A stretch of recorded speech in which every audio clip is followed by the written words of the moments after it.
What is up, everybody? Welcome back to the Sleuth Intuition channel. Bear with me just a moment. I need to go ahead and reset my system. I'm having a little bit of technical issues on my end.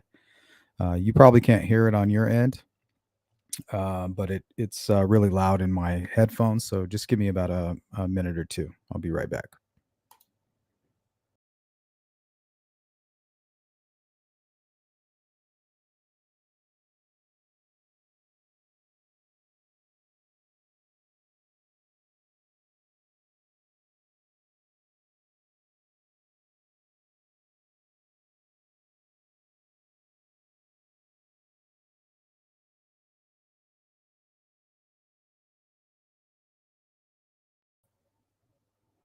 Hopefully that fixed it. I'm going to test it out real quick. I don't know what the issue is, but it seems to be getting worse.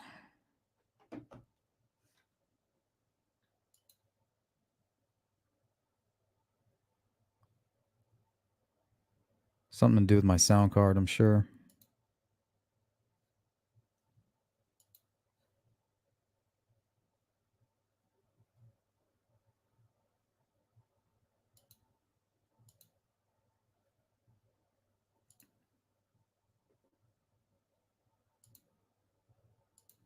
Alrighty, there we go.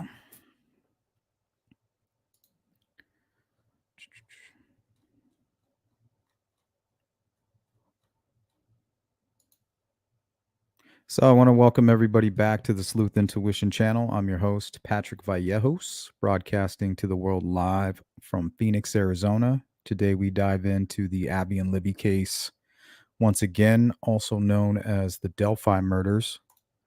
There's been a lot of transcripts that have been made public to us. And you've probably seen a lot of this, and it might be repetitive at this point, but we're going to go over a lot of that today. There's going to be a lot of reading that we're going to do today. But we have a lot of information that we've gathered, and I put a few things together in support of what we're going to read. So it's not just going to be transcripts. It's going to be some visuals and things like that, so we can kind of get a better understanding of what the hell's going on here. But I want to say hello to Ziggy, Don Spain, Jerry, Carrie, Zoe, Copper Horse, GP, Olivia 2, Brandon Baragry. Hope I'm saying that right. It's always good to see you, Don. I hope you're doing well. The Saint, Zoe. Let's see. Nola. Jill. What's up, Jill? Miranda Lee. Kelly. Good to see you. Cindy. Susan Waller. You can't hear? So then you probably can't hear me saying that you can't hear. CJK. She Warrior.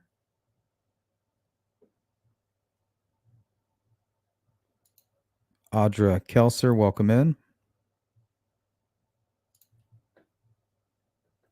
Homie, don't play that. Good to see you, Jay. Brett, good to see you. Cheeks, what up? Beth Gonzalez. Julia. What's going on, Julia? Hope everybody's having a great day. Go ahead and hit Julia with the... Excellent. And I added this for birthdays too, so happy belated to you and everybody else. I added this. Check this out. Happy birthday! Woo! It's from Uncle Buck.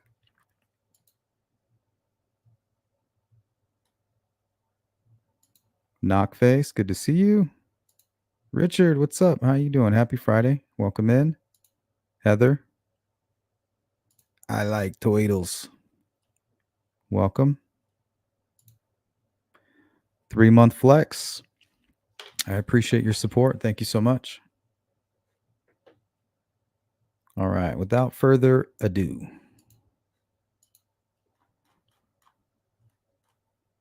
So somewhere in between this live stream, I'm going to have to bounce and help the wife she's out grocery shopping, so I don't want to just leave her stranded having to carry all that shit in. So that'll be probably a good little intermission. It'll probably be in about an hour. But there's, let's see, 1, 2, 3, 4, 5, 6, 7, 8, 9, 10 transcripts. We're going to read the majority of those. Jerry Holeman's testimony, motion to dismiss. Holeman motion in Lamine. Holeman motion to suppress. Roland Purdy motion to dismiss. Roland Purdy motion in Lamine. Testimony motion to suppress from Harshman. And I think we'll stop there. That'll cover pretty much the investigation into Holder, his alibi, what was going on with Richard Allen and his confessions.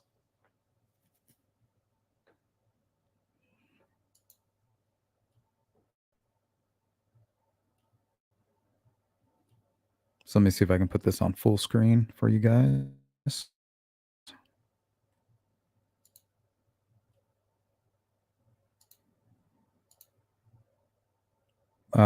What movie? I don't know if I'm familiar with that movie, Frosty. That was from Uncle Buck.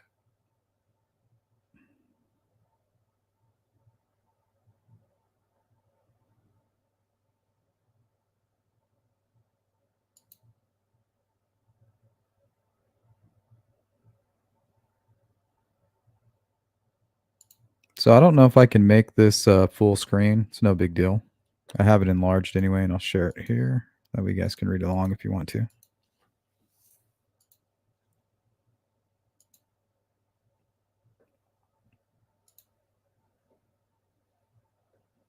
You're welcome. Yep. So if it's your birthday, or let me know, we'll go ahead and give you a shout out with good old Uncle Buck. It's good to see you, Knockface.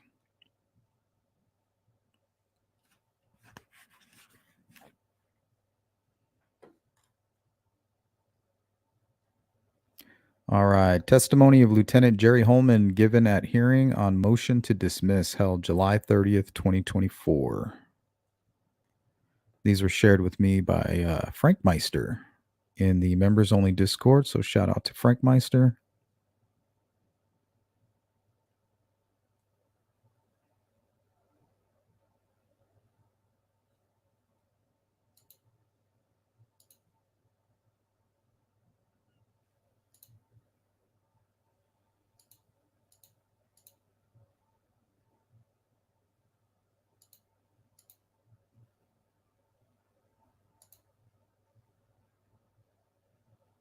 It's not my birthday, but it is 420 somewhere. I don't know. I'm not big on the 420 anymore.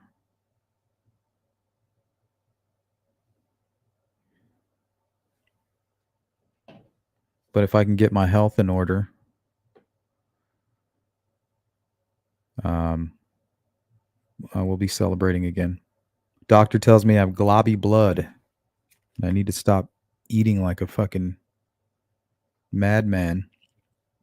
See, I'm Mexican. I like to make red chili, homemade beans, and you gotta put the lard in there, some homemade tortillas, it's like the best for breakfast. Throw some eggs on there, cut up some potatoes, but it's not good for what I inherited as far as my DNA. So I am missing that. I'm a little heartbroken, but the last week and a half I've been eating great, very healthy, and I feel wonderful. So there's that. Okay, let's see. Direct examination of Lieutenant Jerry Holeman, proceedings attorney James Luttrell. Yes, Your Honor, we would call Lieutenant Holeman sworn in. Direct examination of Lieutenant Jerry Holeman. Questions by Mr. Luttrell.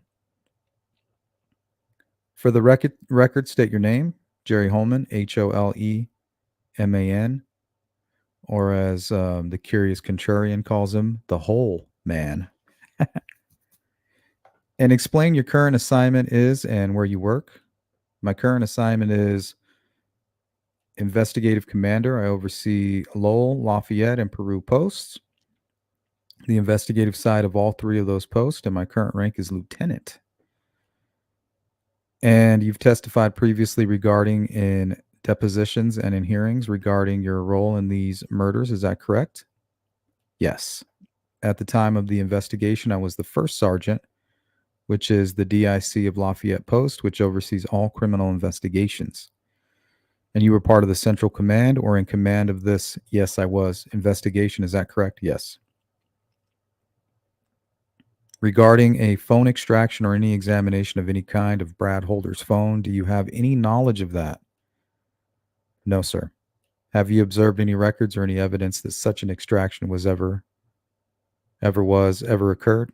No, sir. Regarding the interview by Detectives Lemler and Purdy at Logansport PD of Brad Holder sometime later in the last summer or fall 2017, do you have any information about the records or reports or recordings of that interview or conversation? No, I don't. I didn't recall. I never knew that they went over and interviewed him during that time frame. I was at a training. I think I took vacation in September, started training October, finished the training in December, and I think I came back middle of January. So I wasn't involved in that investigation during those 14 weeks. I was at the FBI National Academy in Quantico, Virginia. What I understand, if Detective Purdy's memory is correct, he said he believed August of 2017. But regardless, you were not aware or have aware of no recordings of that conversation with Brad Holder? Yeah, I have no knowledge of the interview happening or any recordings whatsoever. Lieutenant Holeman, based upon your department's examination of LG's cell phone, including the video taken on February 13th of 2017 at the Monon High Bridge, but all of the other data collected on that phone as well as the crime scene evidence, can you tell us when and where these murders occurred? Through all the information that we discussed and evidence that was presented to us, we believe that the murders occurred between 2:30 and 3:30 p.m. on February 13th on Ron Logan's property, across the creek from where the Monon High Bridge is. So that means that they crossed the bridge, right? So we'll take a little break between each page so we can get caught up. What's up, Road Dog? I shot the clerk. I shot the clerk? Yes. When did you shoot the clerk? I shot the clerk? That's a classic. Ooh, yeah. I have some leftover enchiladas too. I can eat those, but I can't have big dinners, just big breakfasts. So this is what I ate for breakfast, guys. 2 toasts on like some heart healthy bread. 2 eggs with no yolk. I take the yolks out, I cook them, and I give them to my dogs. Then I spread hummus, a pile of spinach, some avocado, and then like on the side, I'll have strawberries and blueberries. Yeah, GP, I hear you.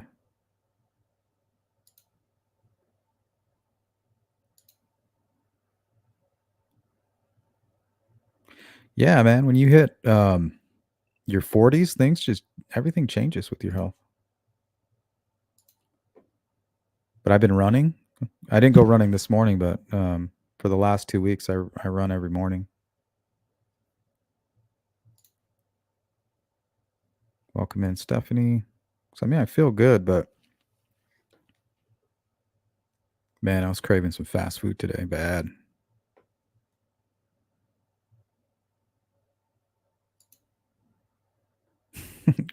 Cheese crisps.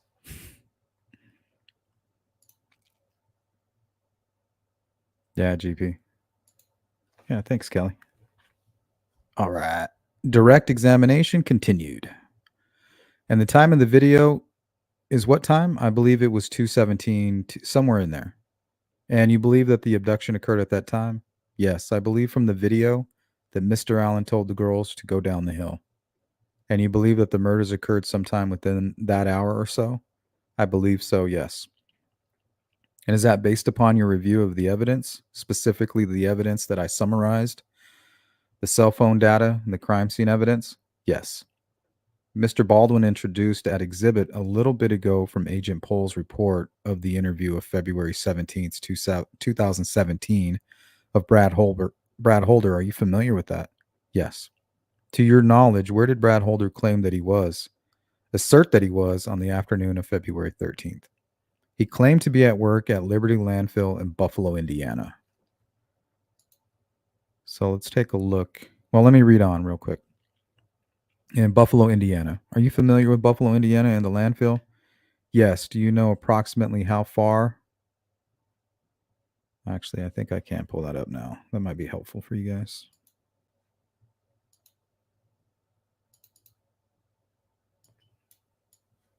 I'll just move the file out of the way so we can keep them both open.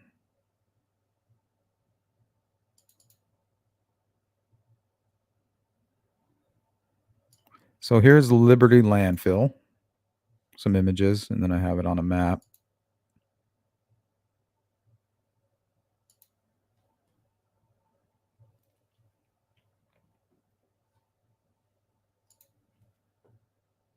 Okay, do you know approximately how far it is from the Monon High Bridge area of Delphi? Approximately maybe a 30-minute drive, 30 to 35-minute drive. Did he indicate where else he was after work when he was speaking to the officers on February 17th, 2017? Yes, he did.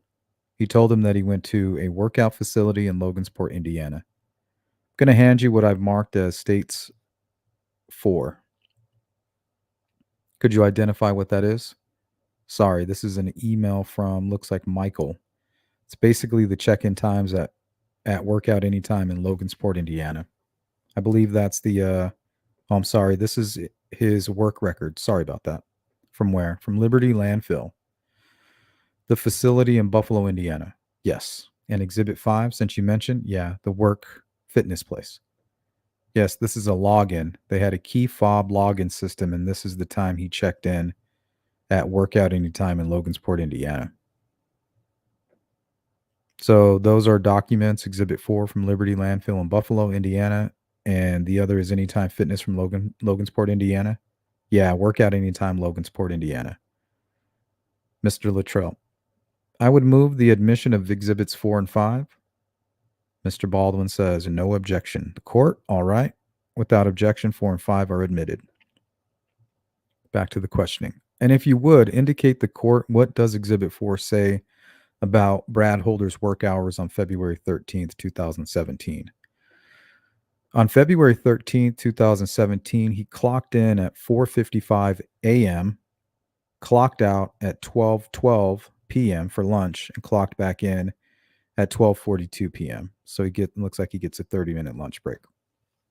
And then clocked back out at 2:45 p.m. In terms of Exhibit 5, when does it say that he entered Workout Anytime facility?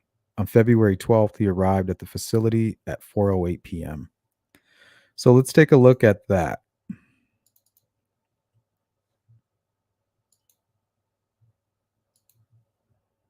So this here is basically the round trip from Liberty Landfill in Buffalo to Delphi to Workout Anytime in Logansport. Looks like it's just about an hour round trip. Okay, so if he's clocking out of work at 2:45 and the girls are kidnapped at 2:17, he definitely can't be the bridge guy, right? Doesn't mean he's not involved in some way. And for all I know, maybe somebody else was using his key fob. I don't know. But I'm sure they have him on video as well. But I mean, it's just impossible.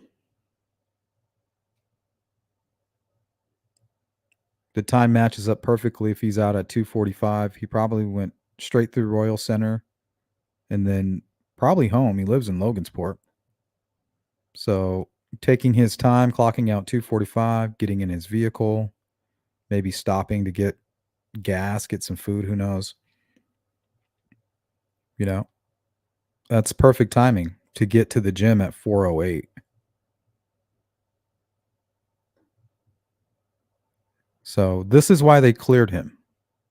So it's not like he wasn't officially cleared, right? He's absolutely cleared. And they're only talking to him because he's connected to Abby through Logan Holder, her then boyfriend at the time. So he's not a suspect. They're just gathering information. When you gather information, that's going to tell you whether or not this person will become a suspect. So he doesn't live anywhere near Delphi. He's proving that he wasn't in Delphi that day. So there's really no reason to interrogate him or officially interview him or take his phone, right? Because he's not in Delphi. I mean, they should have, in my opinion, but I can see why they're not. I'm not a professional investigator. I don't cover these types. I don't actually conduct actual investigations, right? These guys are professionals at what they do. We're on the outside looking in. So it's about, I think, almost 35 minutes, like a 40-minute drive. So if he gets off at 2:45, by the time he gets settled in, it should be right around 4:08. So mathematically, it's almost impossible for him to be the bridge guy, right? Unless this is some kind of an elaborate conspiracy.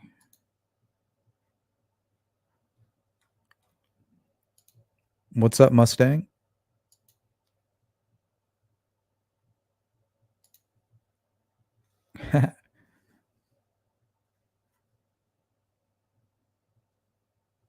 Yeah, that's what I do, 100 push-ups.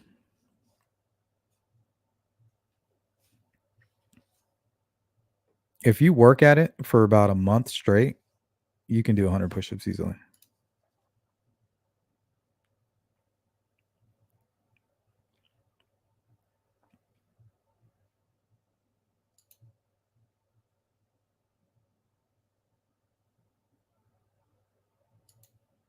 Yeah, we're going to get into this in detail, Stephanie.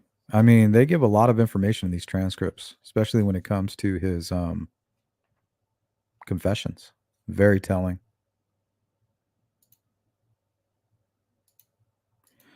Good to see you, Mike Hunt. It's funny. Just talked to a close friend of the family today. Oh, what happened? That's interesting. I'm curious.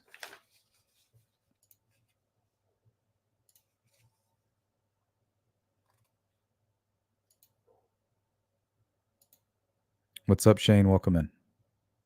Okay, in the Brad Holder deposition that the defense took, are you familiar with the fact that he indicated that he believed his phone had been handed over to the police? Yes. And did he also equivocate and say that he was not sure? Yes. It's been alleged in our pleading that the conversation took place on page 13 and 14 of the deposition. I haven't taken the time to give that to you today, but does that sound correct to you? Yes. We've discussed what he said. Did he also indicate in that deposition that he oriented that experience of turning over his phone, that his phone and his son's phone was collected at the same time? Yes, he did. Did he say that was at the Delphi Police Department? Yes, I believe so. And in fact, as the document offered by defense and you've testified, Agent Pohl and Officer Guti interviewed Brad Holder on February 17th, 2017. Is that correct? That is correct. Are you familiar with the fact that the Indiana State Police did collect Logan Holder's phone? Yes, I am. I'm going to show you what has been marked for identification purposes as State's Exhibit 6. Can you identify that, sir? It's a consent to search cellular telephones. Looks like it was located in Logansport High School, conducted by at the time, Sergeant Brian Bunner with the Indiana State Police, and they took Logan Holder's phone, and it's signed by his mother, Shannon, at Logansport High School. Yes. On what date? 2/14/2017 at 12:45. I'd move the admission of Exhibit 6. Baldwin says no objection. Goal says 6 is admitted without objection. Is it to your understanding, based upon this documentation and the work of Sergeant Bunner, that the Indiana State Police collected the Logan Holder phone at Logansport High School on February 14th, not at Delphi Police Department on February 17th? That is correct. In fact, did Sergeant Bunner document and indicated why he was at Logansport High School on February 14th, approximately noon, to collect Logan Holder's phone? And was it while he was present at the school that he learned that the girls' bodies had been discovered? Yes, he did. Sergeant Bunner would have arrived at Logansport High School with the intent to obtain this phone, if possible, in order to assist in the searching for the girls. Is that correct? That is correct, yes. Nothing further. Cole says, Mr. Baldwin. Questions by Mr. Baldwin. Law enforcement believes that once Richard Allen left the scene, he never came back on the 14th. Is that right? That is correct, yes. Who turned on the phone at 4:33 a.m.? I believe the phone was still on. I think there's some conflicting reports on when the battery died. And I think there's some confusion on the pings. The pings will still go. So I think the phone was still on. Just there's some confusion on that when it actually went. Who have you talked to about the phone turning on at 4:33 a.m.? I just heard about that recently. Was discovered in the new software that they used. Before that, we were told the phone went off, I believe, at 5 p.m. that day. But now I think there's new technology shows that it was on. I knew about it last fall. Did you? Do you think that the new software came out before, after last fall? Are you talking about? I don't recall. So you did not know about the 4:33 a.m. Attorney Jennifer Auger. On the 14th, thank you. That the phone turned on at 4:33 a.m. You did not know about that last fall. Is that correct? No, I did not. You've been in the courtroom during these hearings. Is that correct? Yes. You heard about Exhibit F, which was admitted into evidence, which is a listing of, by our count, 101 people whose phones were extracted. Yes. So tell me about, if you know about Noah Dillon, did Noah Dillon date Abby Williams? Because his phone was extracted. Not to my knowledge. And I don't know who Noah Dillon is, but I'm sure it's one of the 101 random people. Not to my knowledge. Did he have a mimicked crime scene, this Noah Dillon, on his Facebook page? Not to my knowledge. Okay. Did he have a hand rune that mimicked what the sticks that were on Abby Williams' body? Did he have that? Mr. Luttrell says, objection to relevant, Your Honor. The court, what's the relevance? Baldwin says, it is. I'm trying to make the point here that Brad Holder had all those things, and they claim that they did not extract his information from his phone. But we have 101 people whose phones were extracted that day, did not have nearly or any connection whatsoever. That's the relevance. Cole says, okay, well, you've made your point. So let's take a look at, this is a video, some news coverage early on in the case. Indiana's news leader. Eyewitness News at 6 o'clock starts now. And we're getting our first look tonight at the remote area where two 13-year-old girls were found. Hey, Sparky. This comes as tips are flooding into the police station for who could be behind. Can you guys hear that okay? Of Libby German and Abby Williams. Police are now questioning people about the case just hours after putting out an image of a man that they said they wanted to talk to. This man was on the same trail around the same time as the 13-year-olds before they went missing. Police say he isn't a suspect, but someone they want to talk to hopefully get more information about what happened Interesting, to Mike. Libby and Abby. And police are moving fast on leads. Eyewitness News reporter Rich Van Wyk spoke with one of the people questioned by police today, and he joins us now from near the crime scene. Rich? John, at the crime scene today, we learned just how difficult it was for the killer and their victims to get to this remote area. It's steep, it's treacherous, it's difficult. We also learned more about why police want to talk specifically to one man who was in the same area as these girls, roughly about the time they disappeared. The crime scene is serene and isolated. Hard to reach, hard to leave, making it almost hard to believe such a horrible crime occurred here. It's just hard to comprehend as to what's happened here. Ron Logan has owned and roamed these woods for 50 years.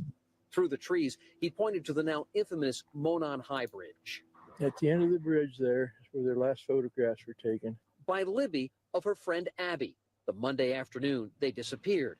They were about half a mile away from where searchers found their bodies. It's a half mile of steep hills, high bluffs, and deep ravines. No, it's not an easy Hey, trip. Charlotte. And I'm quite amazed that anybody knows how to get here. Investigators say they've identified almost everyone in the area when the girls disappeared, except this man, photographed on the same bridge the girls visited. Since releasing the photo, they've received hundreds of tips. Did he see somebody else that maybe some of the others didn't see? Hey, Joey. And so we just basically want to talk to him just to see what information he's got for us. Yeah, we just want James to talk. Lucas says police also asked to speak with him. It was scary. I never expected it. So if you can group up like Lucas says he was one of the hundreds of searchers. Police asked him a few questions, checked his phone, then let him go. They said if they need me later, they would get a hold of me. See, they checked James Lucas's phone. So that's the reason I showed that. So it looks like they're checking phones, not extracting, or doing digital forensics on every phone. They might just want to go through it. And if they need to seize it, I think that they will.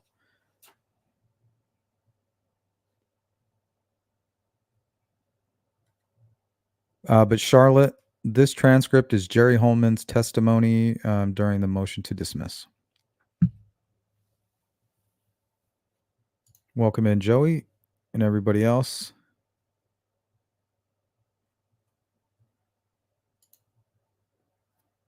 Shane, did I hear that right? 101 phones. Just finished 4th in poker tournament. Nice. I won a few poker tournaments. Yeah, it's a good way to make some money there on the side. If you can find a good group of guys or girls.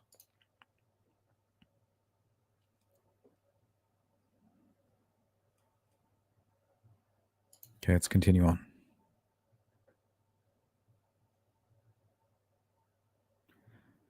All right, and here's the questioning. You heard me read into the record. May I have the first one, the FBI emails, please? I thought that was E. You heard me read it into record, emails between Jay Abbott and the FBI and Doug Carter. Did you not? I did. February 17, here, suspect 6 is being worked on right now. He has ties to Bradley Holder, who we have been working. He may have ties to Vinlanders, the DT squad. What's that stand for? Do you know? Holeman says the drug task.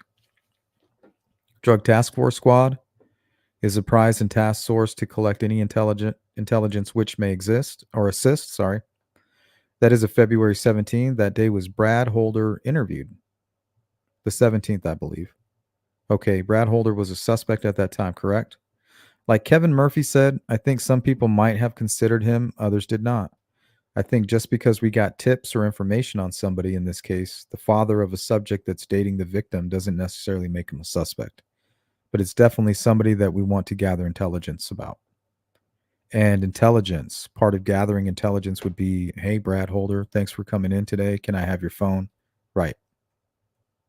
Early on, maybe not. But that was done by the FBI. So I'm not sure what their... Well, Logan Holder's name is not in this document as somebody that they're working hard. Who is suspect 6? Mr. Luttrell says, objection. There's no question in front of the witness. The court, yeah, sustained. Can I read that? Sure. Thank you. Thank you. Yeah, it doesn't say who suspect 6 is, so I don't know who you're referring to. Well, Logan Holder's, they mentioned Bradley Holder. If they were going to mention, are you suggesting the suspect 6 is Logan Holder? No. Okay, Logan Holder had his phone taken on the 14th of February. We just heard that, correct? Yes, that was part of the missing persons investigation at the time. Right. Bradley Holder, 3 days later, you're saying that they did not take his phone? I'm saying that there's no documentation or evidence indicating that the FBI or anybody else took anything from his phone. So what that means is it doesn't mean that they didn't look at his phone, right? Hey, can you unlock your phone and let me go through it? Yeah, here you go. But they're not seizing his phone, and they're not running like and some kind of a data extraction on it. Even though he says that, he thinks that they did. So that's the confusion is. Brad and Logan are saying, well, yeah, they took our phone, but they just took it so that they can look through it. You know, if they see anything suspicious, like, why did you delete this? Why is everything deleted? You know, now you look suspicious to us. Why is all your communications between your girlfriend deleted? Right. So they probably didn't find anything like that. Everything was probably intact. Now, if they did find something like that, they would have gone further, in my opinion. Holeman says, I think he was confused. Yeah, on that. Okay. I mean, he could be confused about the day it happened and where it happened, where I think what he said is Logan and I turned it over at that time. But he might not be confused about whether the phone was taken. The trail says, objection. If that's a question, it calls for speculation. Baldwin says, I'll withdraw it. Would you agree with me that Lemler and Purdy should have recorded the interview in Cass County at Logansport? No, I would not. How? Can you give me this? What about a report? Should they have written a report? As Detective Purdy said, when you're just gaining information about a subject matter, the state police does not require you to document that information. So I would say most detectives would not have documented that when they're just trying to gain subject matter. They should have taken Brad Holder's phone, though, on the 17th. Would you agree? No, I would not agree with you. You would have taken his phone, were you? No, I don't know if I would have or not. But at the time, he was the father of the boy that was dating Abby Williams, a victim. So we're just getting information from them, and we didn't get the other information until later. Baldwin says, no other questions. Mr. Luttrell, nothing, Your Honor. Thank you.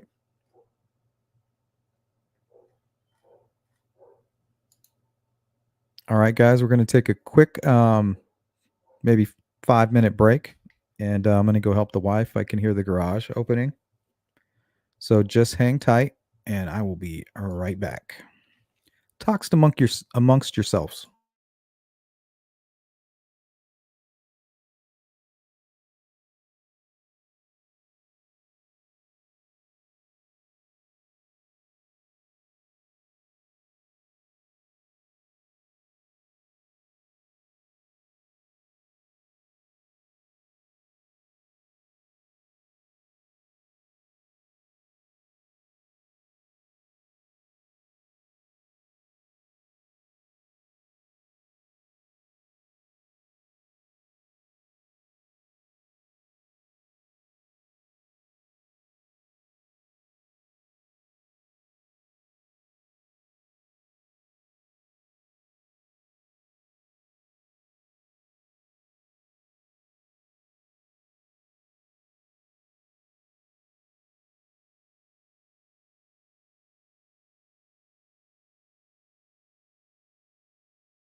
Alrighty.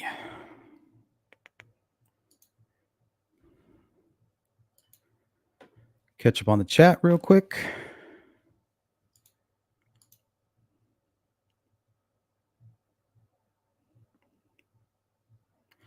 Cindy says, I bet they didn't need to check that dad's phone. Well, yeah, it only seems important now because you have people pushing that narrative, right? But they better have at least looked at it and verified his alibi.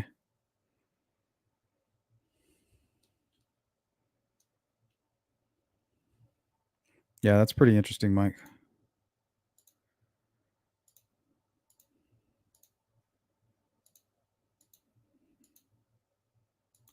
Welcome in, Robin B. Well, I mean, not considered. He was probably tipped in, you know, and that's good. People letting law enforcement know that he's the father of Logan, who's dating, you know. I'm glad that they did. But he doesn't live anywhere near Delphi, wasn't in Delphi that day. So.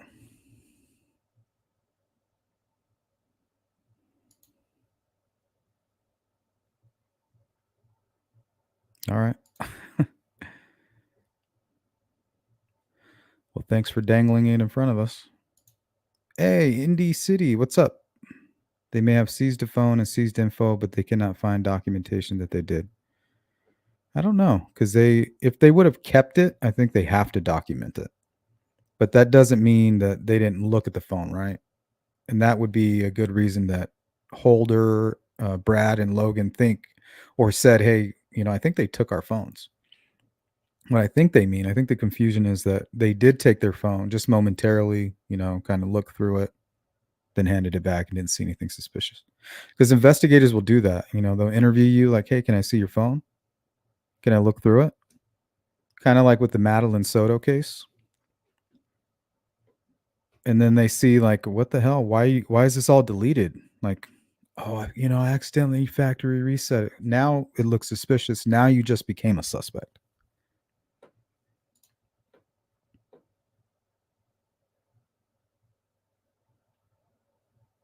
Rowing now, 61 confessions. Yeah, we're going to get into all of that.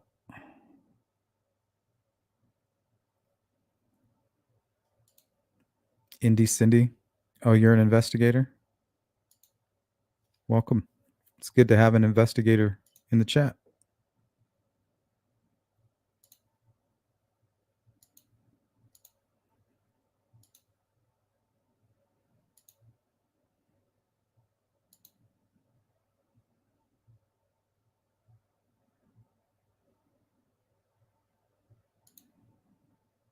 Hey, Peach Train, welcome in. Now is the time to, go get a drink. Welcome in, Frank, with the big flex. Thank you so much for your support. All right, let's continue on here. Let's make sure I'm not missing anybody.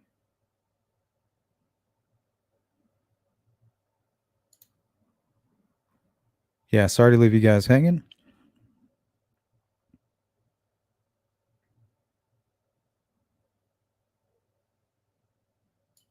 Thank you, Mustang. Okay, let's continue on here. Okay, no, I don't know if I would have or not, but at the time he was the father of the boy that was dating Abby Williams, a victim. So we're just getting information from them, and we didn't get the other information until later. Right, no further questions. Okay, so that's it for that. Let's move on to the next.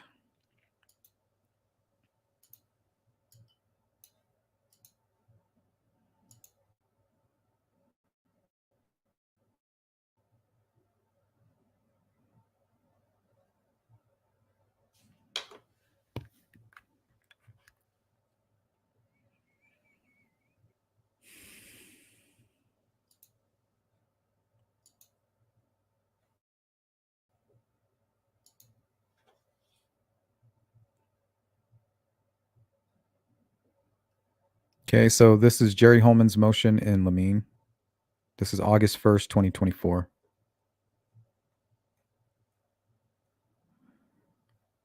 Nicholas McClellan, Bradley Rosie, Andrew Baldwin, and Jennifer Auger.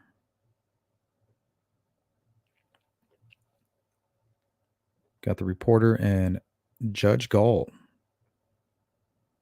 Questions by Mr. Baldwin. State your name for the record. Jerry Holeman. Thank you, Lieutenant Holeman. Are you familiar with what I think is commonly often known as Sketch 1 and Sketch 2? Yes. Okay, I'm going to...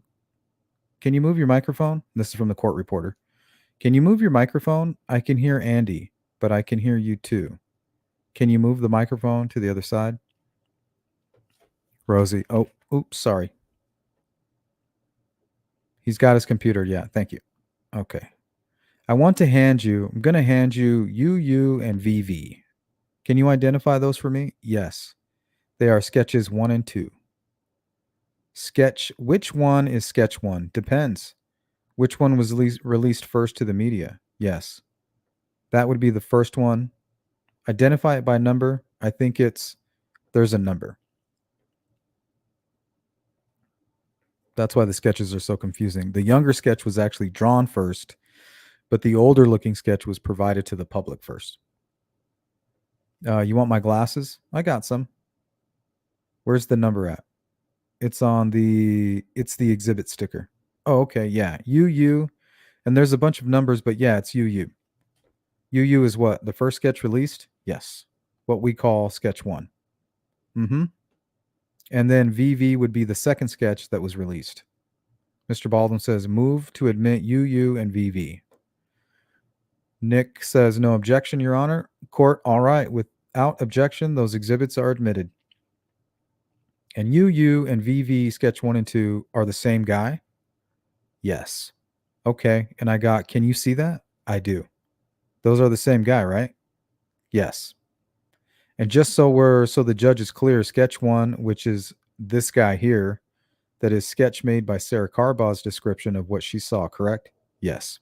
And sketch 2 is what Betsy Blair, the description she gave of the person she saw. Is that correct? Yes. Sketch 1 was the person that Sarah Carbaugh claims that she saw at around 4 o'clock after you say that the girls were murdered, correct? That is correct. And sketch 2 is the Betsy Blair sketch, who Betsy Blair described that she saw probably around 2 o'clock, give or take, before the girls were murdered, as you say on the 13th, correct? Yes. And both of these guys, again, are the same guy, correct? Yes. And both of these guys in sketch 1 and 2 are this guy, Richard Allen, correct? Yes. But they don't look alike, do they? Well, they have similar features, but one looks younger than the other. Yes. Okay. And it's fair to say that you need these guys to be the same guy for your timeline to work. Would you agree? The evidence indicates that they are the same guy. Okay, I understand that. Yes. But that's part of your theory of the timeline is dependent upon these guys being the same guy. Sketch 1 and sketch 2, correct? Yes. But that's not always the way the state police viewed sketch 1 and sketch 2, is it? I'm sorry, repeat the question. The state police didn't always view sketch 1 and sketch 2 as the same guy, did they? I've always viewed them as the same guy, yes. Handing you what's been marked as Defendant's Exhibit WW, which is in Indiana State Police, it's called an email update.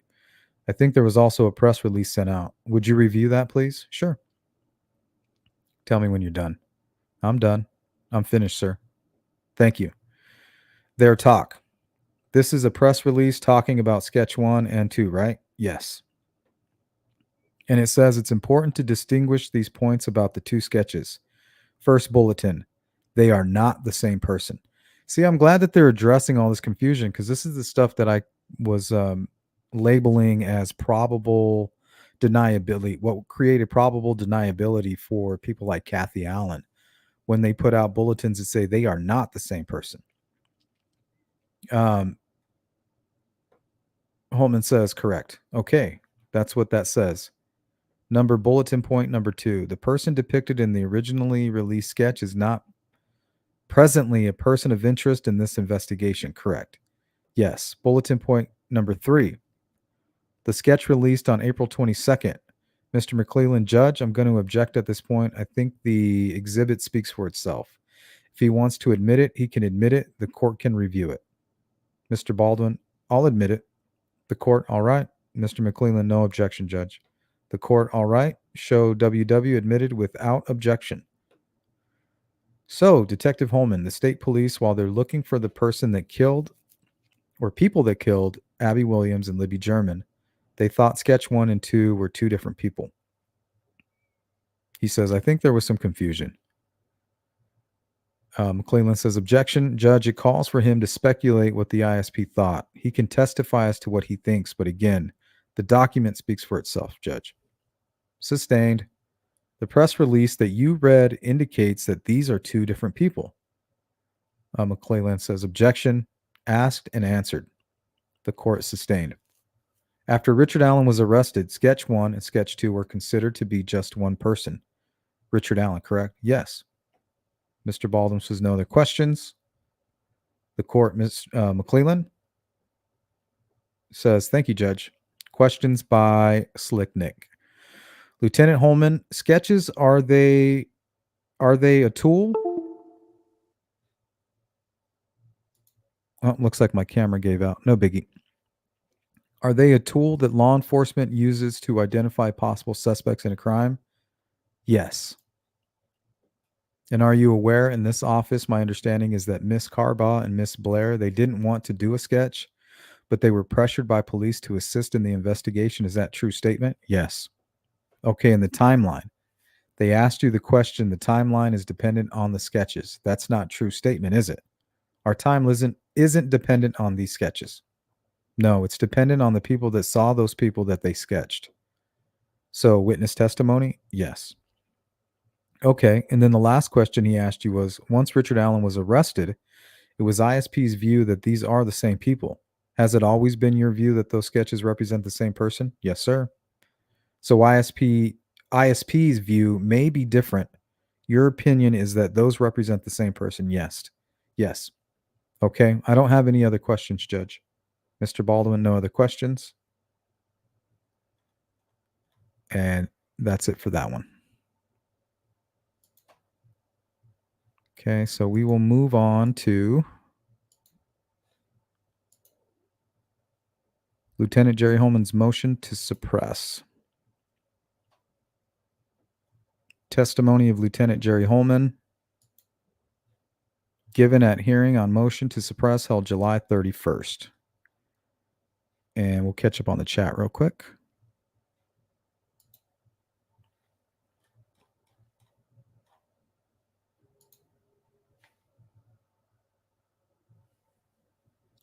No criminal justice degree. Everybody else in family is a detective, a chief police, or fit. Oh, I thought you were a detective.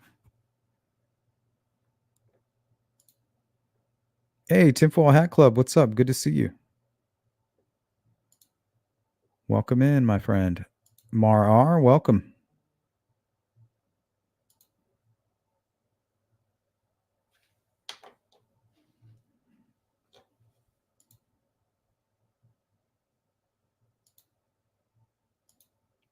None of your beeswax. If it can be proven that the parents knew the kid was a problem and then supplied him. What are you talking about? Nah, you're good. I just misunderstood.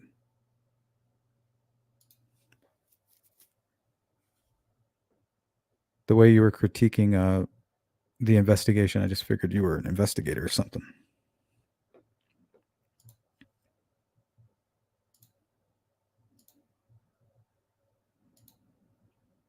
Welcome in, Caricature. Good to see you as always. Very vague. Nice correlation. All right, who did I miss? Oh, Zuzu. Welcome in. Already got you, Sparky. Good to see you, Big Fish. Welcome in. Good to have you back. Boston, how you doing? Happy Friday to you all. Okay, so this is testimony of Lieutenant Jerry Holeman given at the hearing on motion to suppress held July 31st.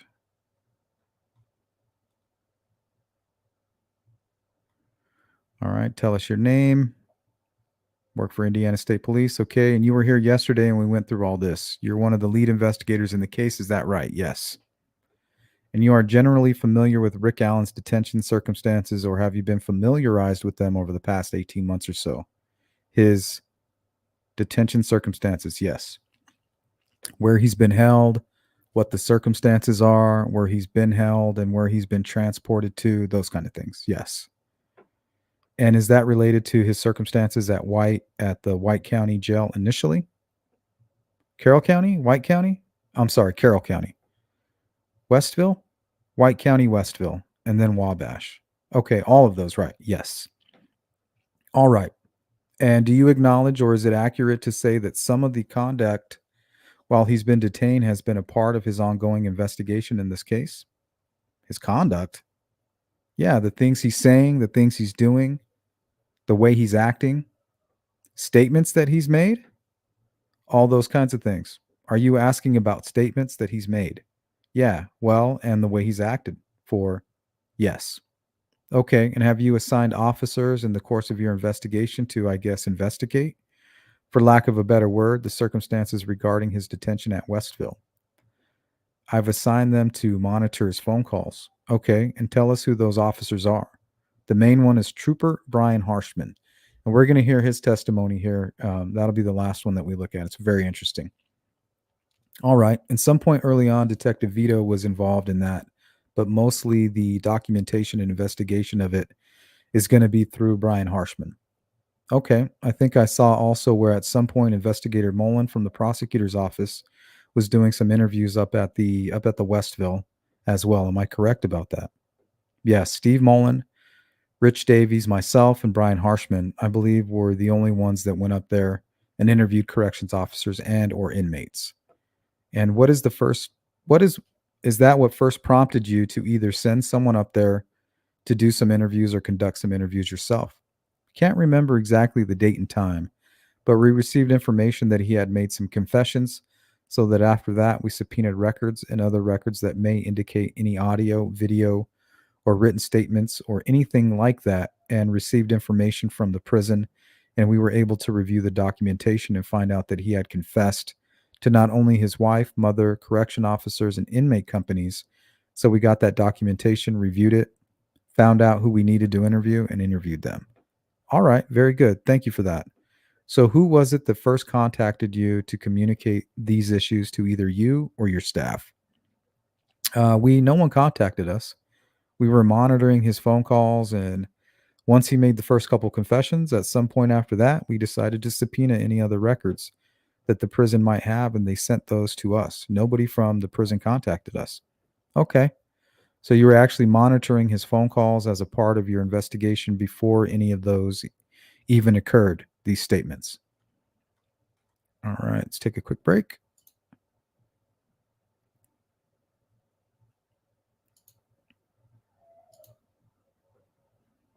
Don't mind Indy. You might hear him crying in the background. Sounds like my wife kenneled him. She had to run back to the store real quick. Think she forgot something. He's being a big old baby.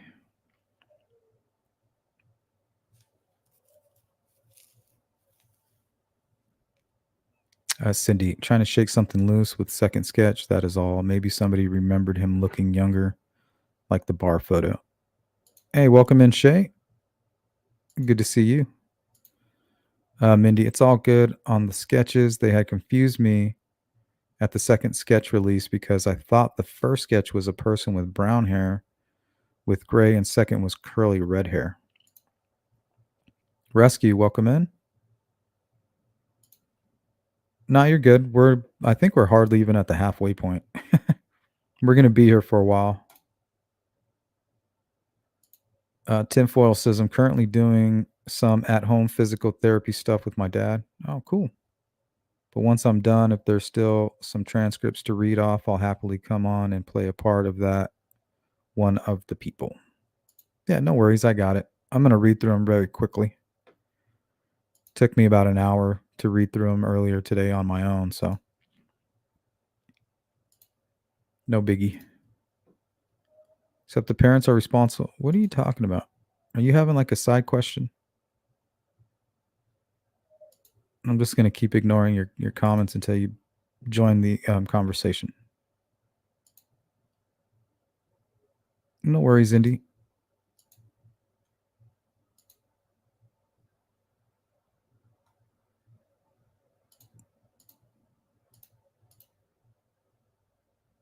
Yep. We're just getting started.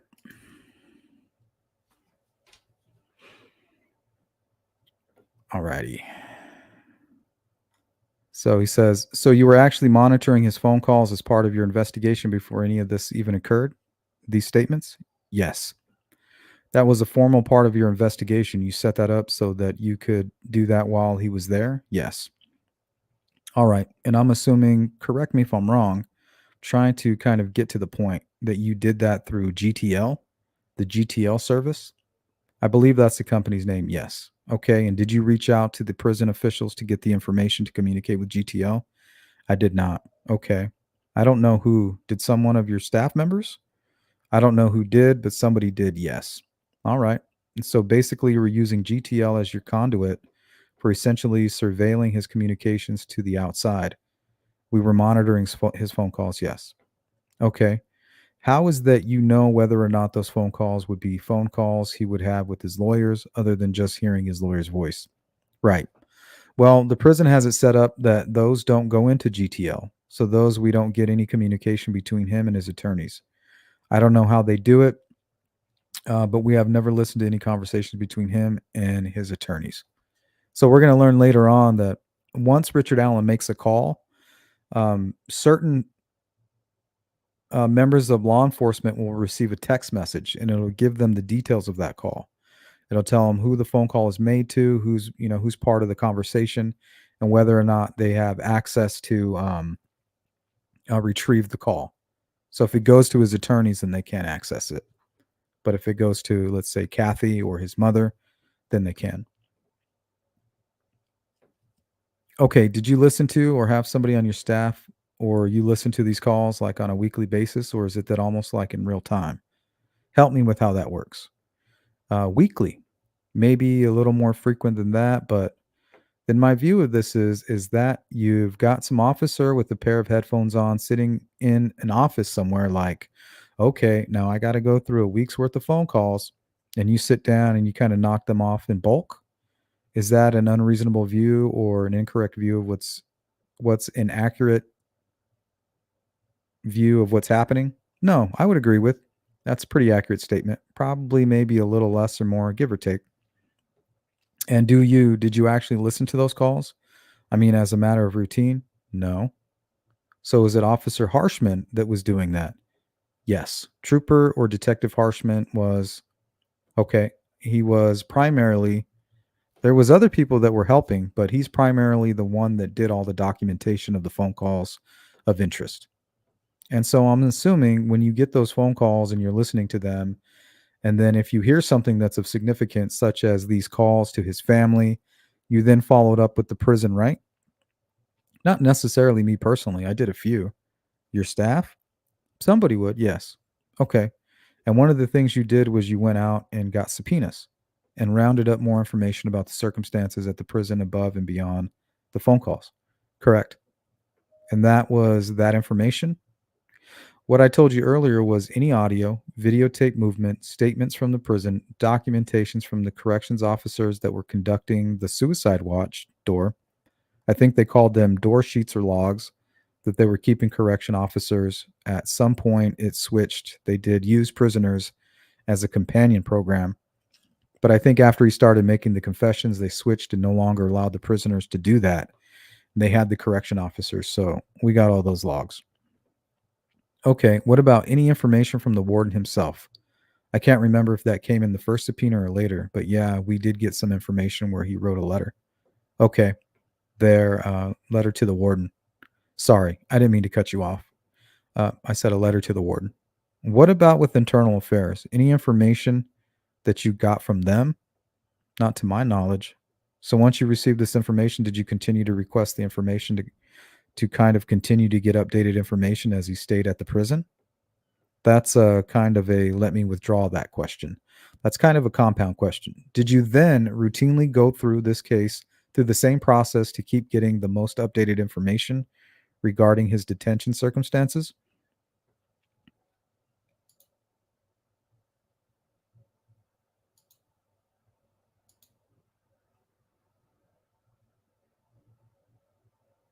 Yeah, he's fully aware of that for sure. Well, I feel subconsciously they, kind of like serial killers, they want to be caught. They want to get it off their chest.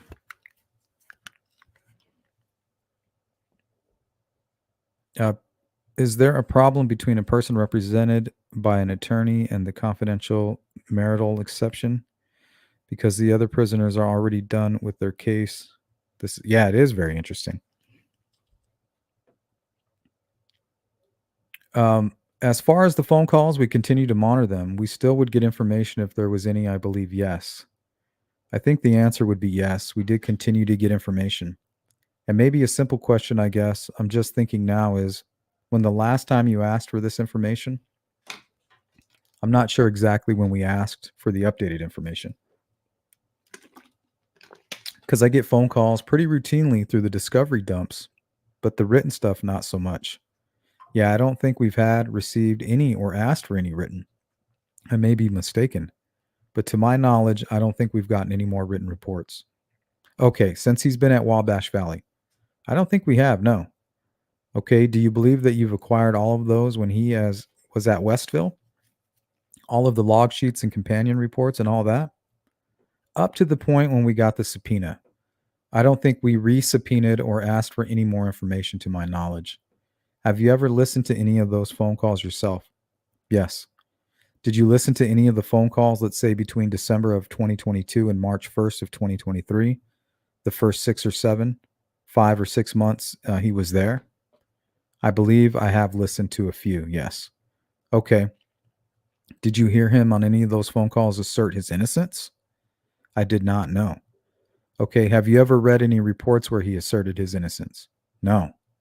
Okay, you interviewed him twice before you arrested him, right?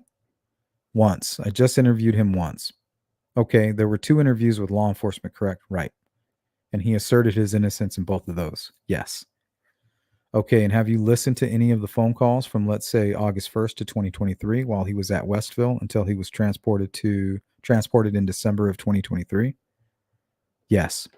And did you hear him assert his innocence in any of those phone calls? No. I would not listen to the calls on a daily basis. I would just get one sent to me that I should listen to, and those are the ones that were of interest to you in terms of being incriminating, right? Yes, sir. So you were filtering just those phone calls through your staff, correct?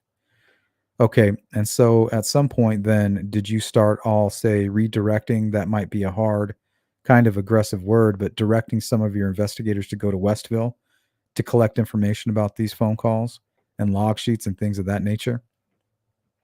I don't think I directed anybody. I just said that we had some information that we needed to go conduct interviews, and we just formulated a game plan. I know one day I went up with Brian Harshman. I know Rich Davies, Steve Mullen went up. I may have went up by myself one day, but yeah. So you went up to the prison and started interviewing guards and inmates, right? Correct. And those were the inmates were people that were assigned to him? Yes. And the guards were people that were specifically assigned to his cell? Yes. And you were recovering information from them that anything had to do with an incriminating statement he made, right? Yes. I've read those transcripts. They're in transcribed form, right? Yes, they are. And those were given to the defense as a normal part of the discovery process, right? I believe so, yes.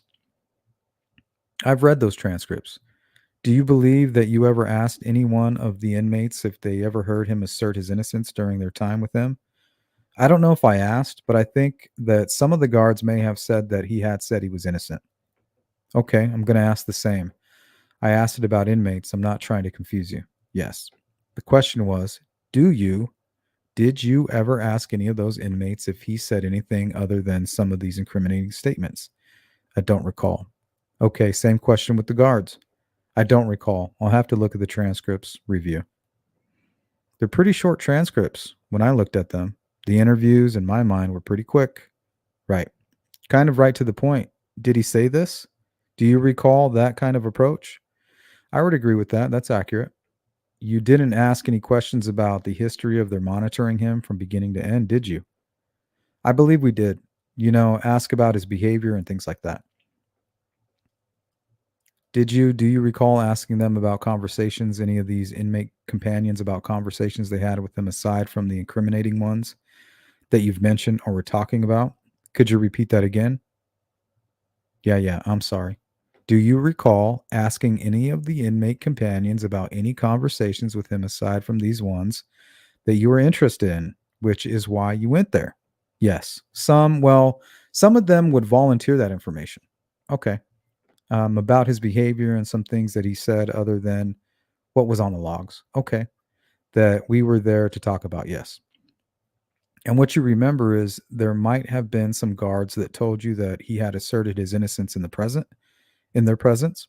I don't recall, but I believe if I could review those, I would be able to tell you for sure. Okay. So there were officers that went to the prison to interview guards and inmates, correct? Yes. Did anyone ever go up there to interview Dr. Walla? No. The psychologist in the case? No. Okay, what about Warden Galeppo? No. Okay, what about the internal affairs officer? No. When you went to the prison, how'd you get access? I forgot who exactly. I would look up their phone number and I just called up there and told them, hey, I needed to come in there and interview Mr. Allen. And they would put me in contact with somebody. I don't remember their name. I think it was a major. And they would meet me down there and search me and put me in through the metal detector and then take me back to wherever I would be interviewing him or other officers. Was this the WCU unit where you interviewed these people? Yeah. So you went in the prison and then in the what I call mini prison within the prison. Not always, but I have been in. Okay. I have been in there. And I've also been in the administrative building. There's a basement. They have an interview room. Did you also do some follow-up investigations based on the things that you heard in some of those phone calls or read in some of those log sheets? Other than in interviewing the people that we've already discussed? Yeah. Let me ask a cleaner question. You acknowledge that you listened to these phone calls, right? Some of them. And you heard things that Rick Allen said, right? Yes. And you characterize those things as incriminating, right? Correct. And did you then follow up with any of those statements by going, let's say, to CVS or to contacting a family member of his to further the investigation? Some things, yes. Okay. And what do you recall doing? One of the statements we went to CVS to, he had made a statement that he used a box cutter and that he had threw the box cutter in the dumpster at CVS. So we followed up on that and make sure to see if the CVS issued box cutters. Okay, and they did. And then we asked where their trash was, but it was obviously too far along that we couldn't locate where the day's dumpster was dumped, but we'd follow up things like that. Yes. So it looks like possibly the murder weapon could be a CVS issued box cutter. So that's interesting. This was an ongoing investigation, right? Even while he was housed at the DOC. If we had any new information, yes, we would follow up on it. And did you interview any of his family members or extensions of his family based on anything he said at the DOC? No, I don't believe so. I thought I recalled that maybe friends of his daughter or something like that might have been interviewed at one point in time. Maybe. I know that we interviewed his daughter and his wife, but I think that was before. Okay. I don't recall. It could be a possibility that we did. So has your law enforcement team expanded? I guess I'd probably say hundreds of hours monitoring these phone calls and then reviewing all of these log sheets and things that have been created over the course of the stay. Is that a question? That was more of a statement. I'm sorry. Did you say we? I heard. Well, let me withdraw it. I'll ask a new one. Okay. Thank you. Has your law enforcement agency expanded hundreds of hours, if not more, in monitoring these phone calls and reviewing these logs and statements during the course of this investigation? Yes. Okay. Have you ever been involved in? How long have you been an investigator? Probably 17 years, 16, 17 years at least. Have you ever been involved in the case where an accused was housed in a county jail and there were log sheets generated by officers or staff at that jail? I believe so. Tell me what case. I don't know exactly what case, but I think White County. Most of my investigations would have been White and Carroll and Tippecanoe County, and I know they have log sheets. I don't know if I've ever had to access them, but and those log sheets would put, what time medication was issued, if there's any abnormal activities, things like that I would be able to review. But you've never done that. I have done it. I just don't know exactly what case. Oh, I thought you just said a minute ago that you don't think you've accessed them. I think I have. I don't know. Okay, to be honest with you, I know they have them. All right. I'm not sure if I've ever used them or not. I think I have. Are you aware of any circumstances in any of the county jails that you've been associated with in your law enforcement career where they assign other inmates at that jail to monitor and keep records of another inmate? No. A more simple way of putting this is, right, have you ever heard of the companion program in a county jail? No, I have not. Very unique, right? I believe so, yes. Mr. Rosie, I have no further questions. The court, Ms. Diener. Questions by attorney Stacy Diener. At one point, you were asked if you interviewed and you were making reference to interviews, and you said, interview Richard Allen. You never interviewed Richard Allen, is that correct? Well, I did. Well, at the DOC? Oh, no, not at DOC. Okay, I attempted to, but you did interview employees of DOC who logged statements of his. Yes, okay. Isn't it common for law enforcement in certain situations to monitor GTL calls or a similar system when a person's incarcerated and talking about their crime? Yes, very common. My understanding is typically a person is given access and they don't need to contact someone every time they listen to a call. Is that right? That's correct. So you have a login. You can access it whenever you want. Correct. Ms. Diener says, no other questions. The court, Mr. Rosie. I have nothing else. The court. All right. All right. So we'll catch up on the chat. And then we will go to,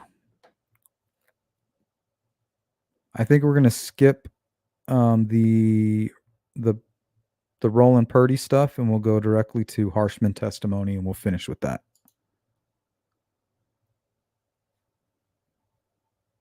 That other stuff's just really repetitive. And they talk about, I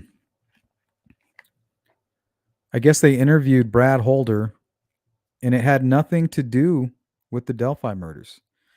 After Becky Patty had re-tipped in Brad Holder and kind of turned in all this Odinism stuff, they now knew that he was familiar with Odinism, and they wanted to follow up on, just to get, I guess, basic information on other cases about Odinism, and they were kind of using him as an expert. But apparently there was no connection to the Delphi case at that time, which is very strange.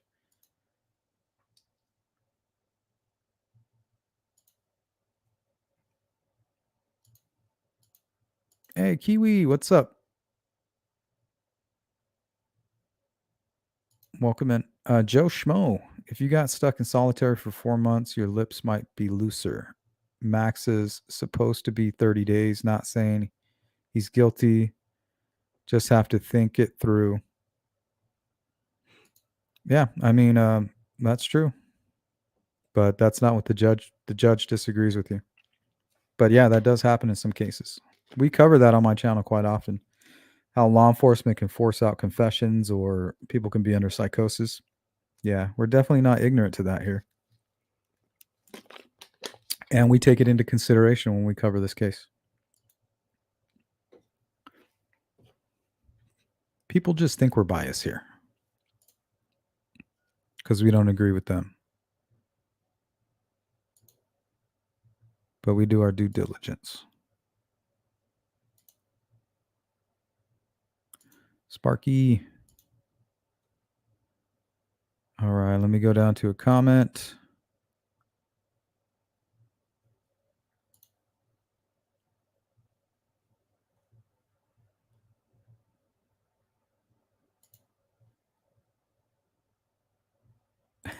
Thanks, caricature. My mic's so good. The only problem is you can hear me like sloshing in my mouth. It's kind of annoying when I listen to it. Hey, look here. Suspect number 8. We got Patrick Westfall in the house.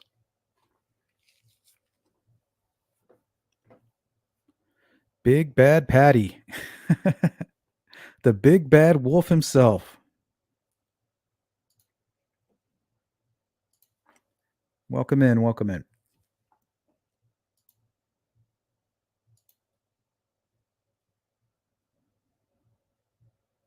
Inactive prisoners, volunteer.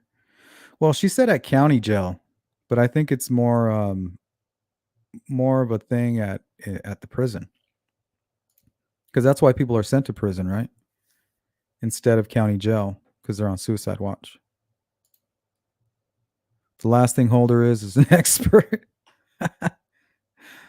Well, they definitely were looking at him as, well, they thought he was an expert.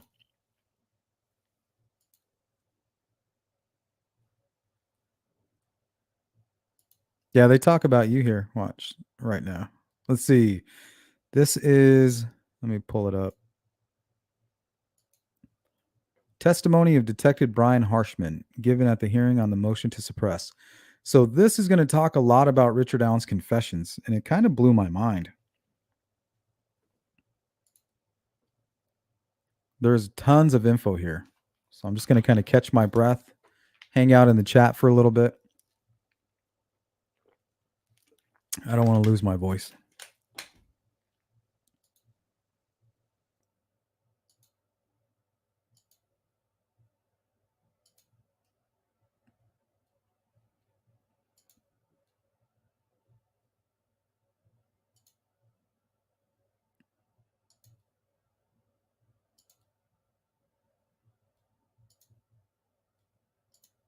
All righty. We'll take this slow.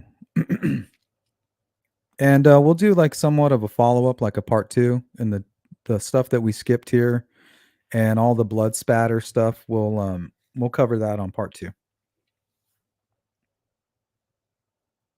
Maybe like during a members or something. All right. Direct examination of Detective Brian Harshman. Questions by Miss Diener. Please state your full name, where you're employed. My name is Brian Harshman, and I'm employed with the Indiana State Police. What's your rank or position? I'm a detective with the Indiana State Police. And how long have you been employed? December 4th of this year will be 30 years. Damn.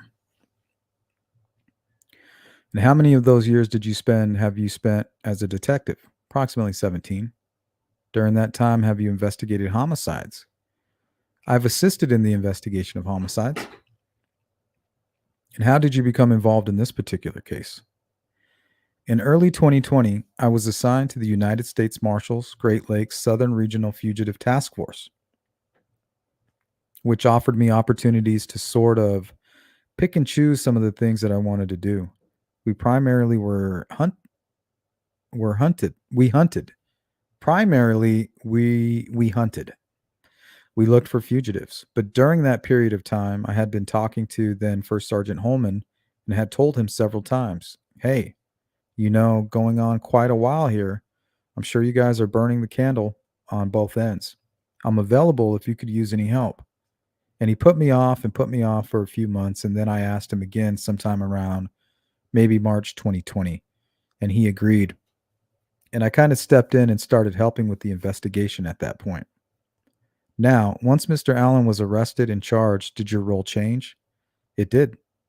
And what did it change to? Once he was arrested and detained, I began to monitor his communications from the facilities where he was housed. Sort of inadvertently appointed myself, I guess, the caretaker of the phone calls and some of the video footage. Things that we were receiving from the Department of Corrections. When I talked to now Lieutenant Holeman about it, it seemed like a smart thing to do. Have one person concentrating on that just due to the volume of the work that was involved in keeping up with everything. In your law enforcement experience, is it not uncommon or maybe even routine to monitor calls using something like GTL that are being made by an offender while incarcerated? Yes, I've used that numerous times during the course of my career. And so you were familiar with the process with regard to Mr. Allen and DOC, is that correct? Correct. How do you access the calls? Just to inform the court, how do you go about doing that? When Mr. Allen makes a call from the facility, I'm notified via text message that a call's been made, and it basically tells me what time and who, and it shows me a number that the call was made to. And at that point, then I can get on a website through GTL and I can pull the call. Excuse me, I can pull the call up, and then I can listen to the call and the content of the call. When you began this task, did you start at the beginning and have you made it to current date? Or where do you stand on that? I am currently completely up to date on all phone calls that have been made by Richard Allen. And when Mr. Allen makes a phone call, are you documenting relevant information? Yes, I keep and creating a report.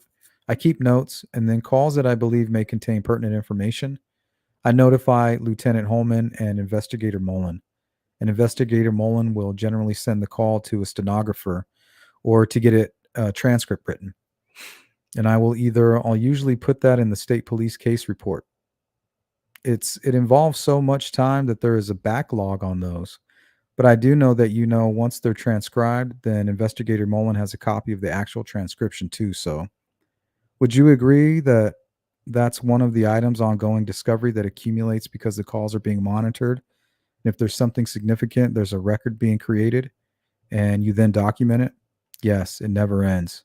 It goes every day. It goes. It continues on. So have you also you said you were reviewing video that's recorded within the DOC. Can you be specific as to what video? Because we all know that there's in-cell camera, video that then there's also movement video. All right. We'll take a quick break. What did Richard Allen say in one of those confessions that law enforcement had to meet with Libby's family? Yeah, we're going to read some crazy stuff here, guys.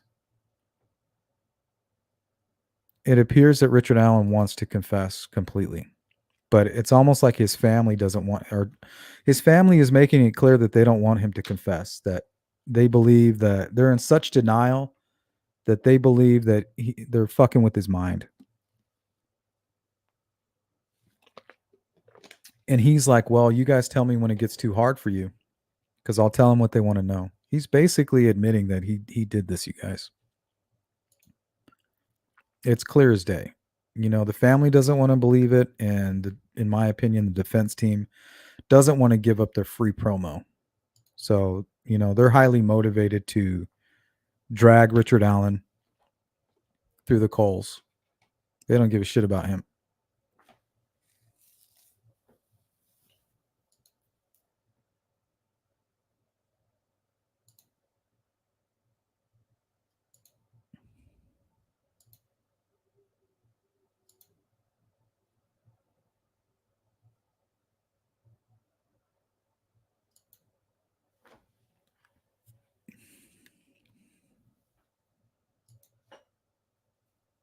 Okay, the video that I've reviewed is the movement video that the Department of Corrections utilized when moving Mr. Allen from one place to another. Just recently, and I'm not completely finished with all of them, but just recently I received, I believe, the bulk of the video provided by DOC referenced the medical specific transports. And then I do have the in-cell video access to that too, which I believe I'm current on. But there's just so much of it. I'm not completely positive, but I believe I'm current on it. Okay. And we're here about a motion to suppress Mr. Allen's statements while made in DOC based on his environment coercing these statements. So you've been notified of that, correct? Correct. And you've been watching these videos and listening to these calls. So you're hearing in his phone calls Mr. Allen's perspective on his circumstances, are you not? Correct. And then you can also watch the video of how he's being moved around the facility and how he's being treated by the staff that appear in that video. Is that right? Correct. Now we've been advised that when he's moved, there's at least 2 people moving him and 1 person recording. Are there oftentimes other people present that are part of staff? I would say that. As far as your statement about a minimum of, I don't believe I've ever seen any less than that. There are times I believe when there are more. There have been times when Mr. Allen has been maybe less than cooperative than other times. So I think they've had extra people in the area on for that, but I'm not positive.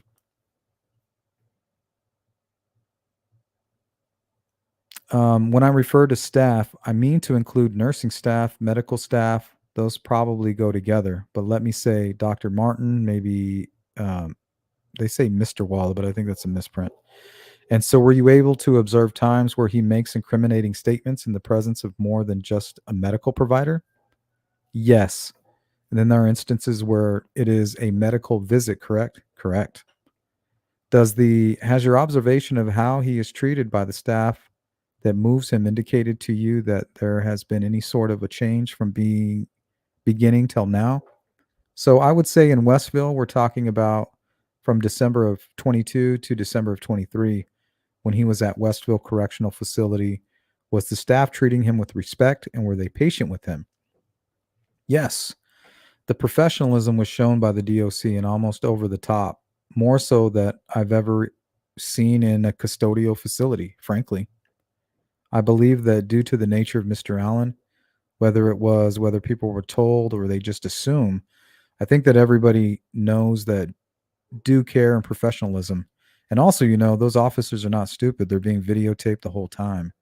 They've got a camera in their face, so they know. But yes, the patience and the professionalism from the DOC is sometimes unbelievable, given the circumstances that they deal with.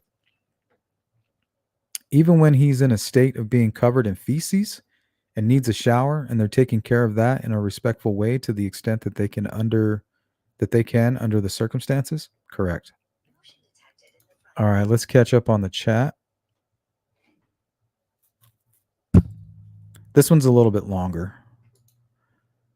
Welcome in Matthew Greco. Good to see you. Perry Winkle, what's up?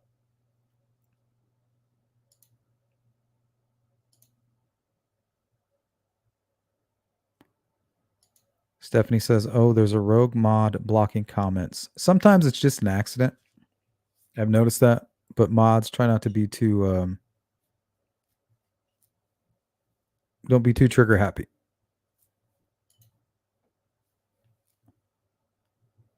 Cindy says, I get so mad when I hear him say, if this gets too hard for you. Yeah, we're getting to that right here. Screw him. He should have told what he knew from day one if innocent, which he is not.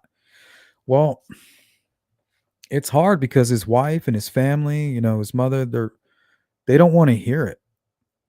And that's why he killed the girls, because he knew that they couldn't handle it. They knew that they would see him for what he is. That was his motivation, I think. He couldn't control himself.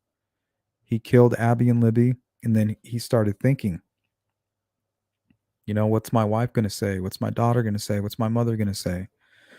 All women, the most important people in his life are all women, and he just killed 2 girls. And he has his own daughter who looks like one of the victims, Libby. He just couldn't allow that to happen. There's no way he was going to let the girls go. Not now. That's his motivation. That's why he did what he did. And the reason he did all the weird shit with the clothing is so it didn't look like an essay. But I'm pretty sure that it was, unfortunately. In some fashion. Okay, so there's this period of time where confessions are being made. You've been reviewing some of those, correct? Correct. So if there are phone calls to his wife or his mother, have you reviewed those? Correct. If they are during a movement with the jail while he's being recorded by what they would call transport staff, have you observed those? Yes. And some of those actually involve movement to a medical visit. Is that correct? Yes, ma'am. Okay. Is there any other category of observation you've been able to make with regard to confession statements? No, I believe just the telephone calls, the videos, the movement videos, and then movement videos to the medical, which again, I've seen most of. But I still have a few of those to go through. And then also noted that during this whole process, I've also been involved in what the suicide companion door sheets, the notes that were written there. So I would get with Investigator Mullen or Lieutenant Holeman, and I would notify them, or they would notify me if they saw on the door sheets something that looked pertinent, that was documented by either an inmate suicide companion or an officer, and as a result of those door sheets, then I did follow up and conduct numerous interviews with Department of DOC officers, reference their state or their statements that they recorded on those door sheets.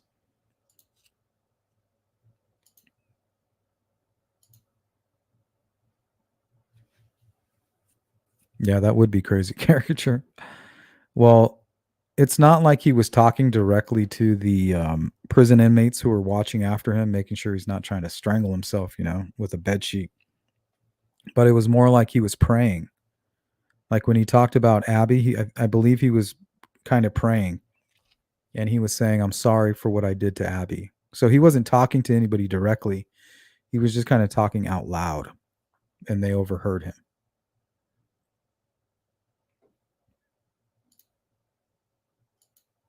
Welcome in, Patty. Melissa Wildcard, what's going on? Badass American, what's up? Salute, by the way, what a great interview with Bob Mata. Great information. Yeah, that went well. That went well. Shout out to Bob for coming on. Coming into hostile territory like that.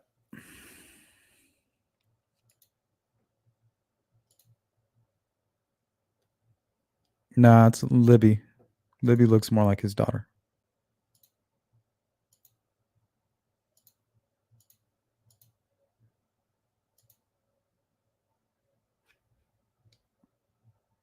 I don't know what you're talking about, Stephanie.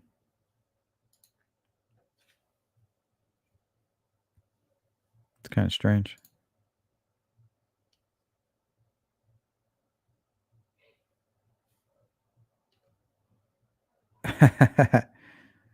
Purdue kind of gave it to him pretty good. But he didn't shy away, so.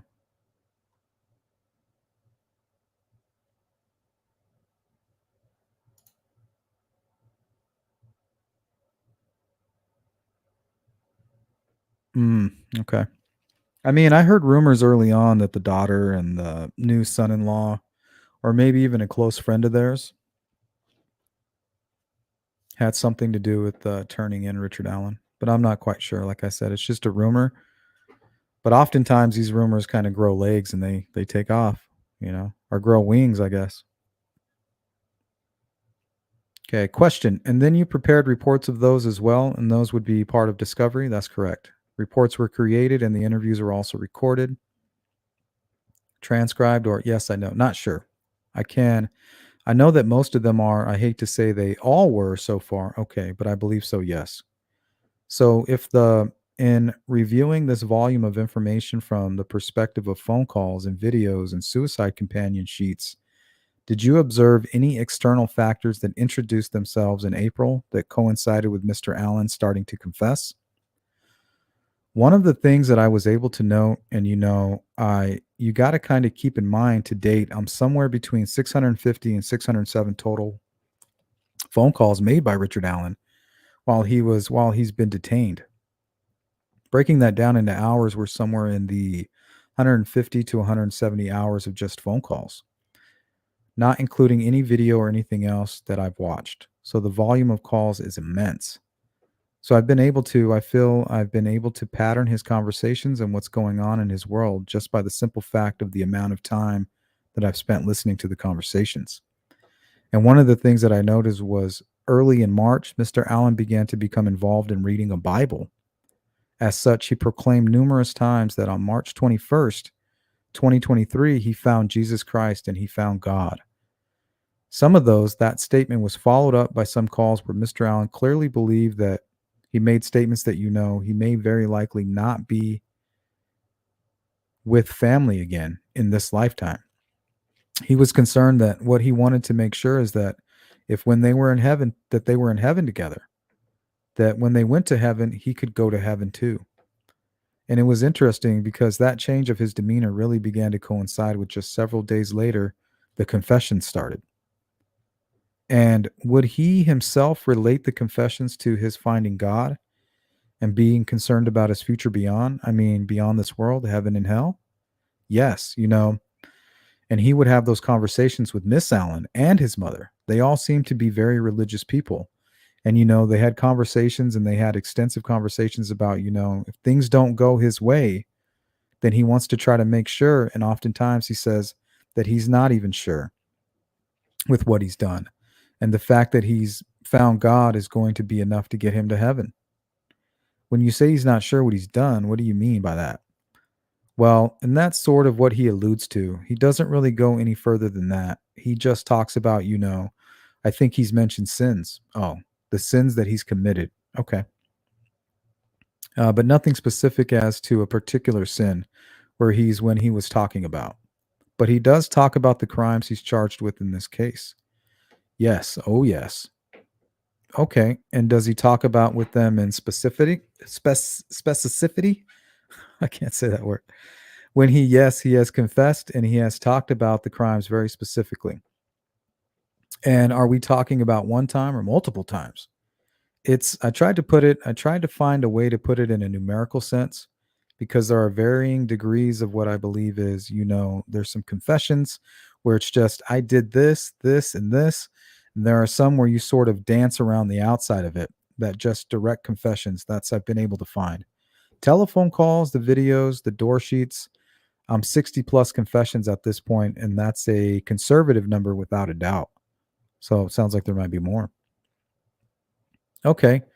And in the ones that are more specific, does Mr. Allen include details that only a person involved in the crime would potentially know? I believe that's correct, yes. And does he ever talk about an obligation as a Christian to be honest and make things right? I don't recall the exact phrasing, so I'd be hesitant to say I'm not sure. Okay. How is his confessions to his family received in these calls? Generally, the first confessions were obviously Miss Allen and the mom were extremely upset, rightfully so. I mean, it's difficult to listen to, his conversation with them about it, because, that's their husband, their son. Clearly, it's an extremely difficult time for them. As the confessions went on, Richard's mother, would say, they're messing with you. They're messing with your mind. Kathy would kind of reiterate the same thing. Oftentimes, Kathy would tell him to stop talking. There's at least once, Mr. Allen was talking and she said, stop talking. And something along the lines of, I'm going to call Brad. And the call ended. So I don't know whether it ended on her end or his or Mr. Allen's end. So initially, disbelief, shock, I would say, upset. And then as some of the confessions kind of went on over a period of time, it became a sort of a change the subject. Stop talking about it.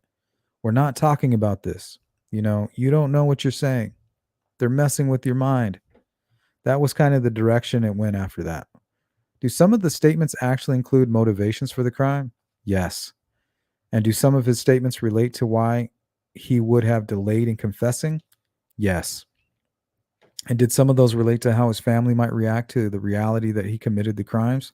That's correct. Is there a period of time where he does not communicate with his family, either by their choice or his, as a result of him confessing? Yes. There's been some periods of time where, for various reasons, he's gone an extended period, at least by his standards, of not communicating with the family. And I think at one point his tablet broke, or he broke his tablet. So he had to wait to get another one. I think that he maybe had lost his communication privileges for a while for some incident that happened at the department. I don't know what that would have been. But other than that, he's pretty consistent in calling. Is it correct that he has a concern over whether his family will still love him if he committed these crimes? Yeah.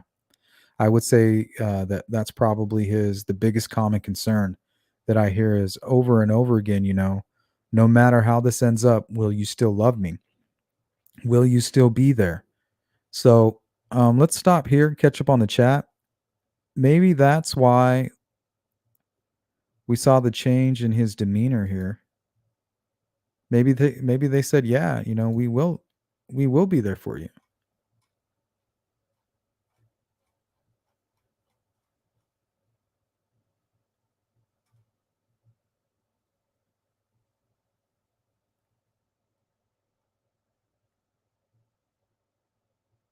Hey, Jari, welcome in.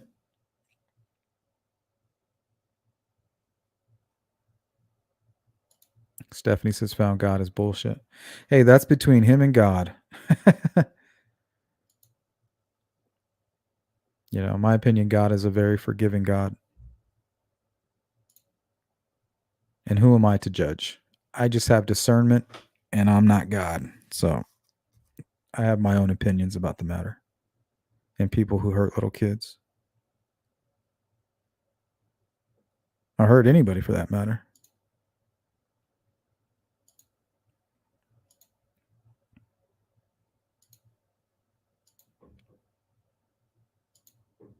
Yeah, they only find God when they're when they need him.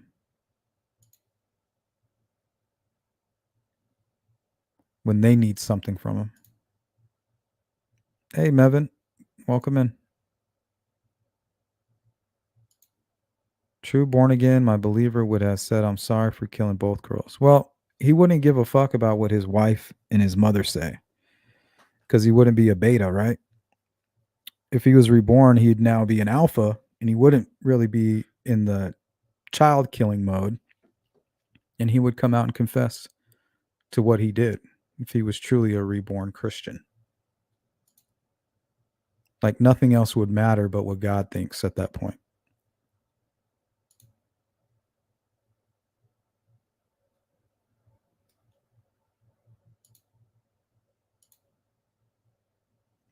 Character says he seems to feel bad, or at least appear to. I think he's trying to convince himself, you know.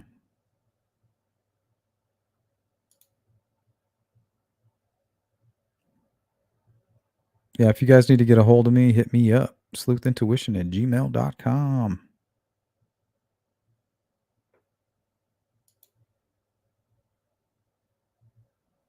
Yep. That's why you guys need to show your gratitude right now.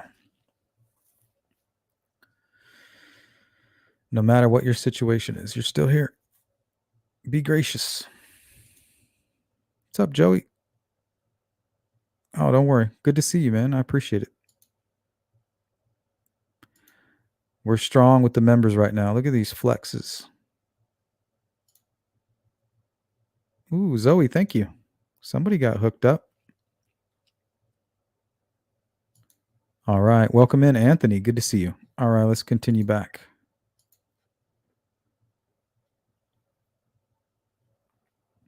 So he's asking, no matter how this ends up, will you still love me? Will you still be there? Extremely concerned about what happens as a result of this trial.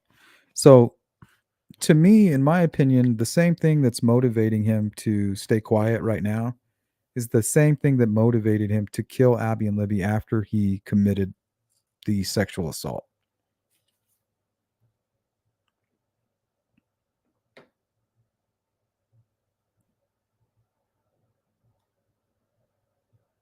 Okay, you indicated recently that you reviewed or found a statement that you thought related to him making having a conversation with Kathy about how this is impacting her, and that he would contact the police to make a statement. Can you share that with the court?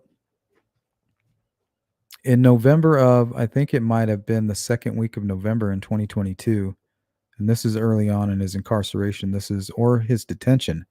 This is just weeks probably.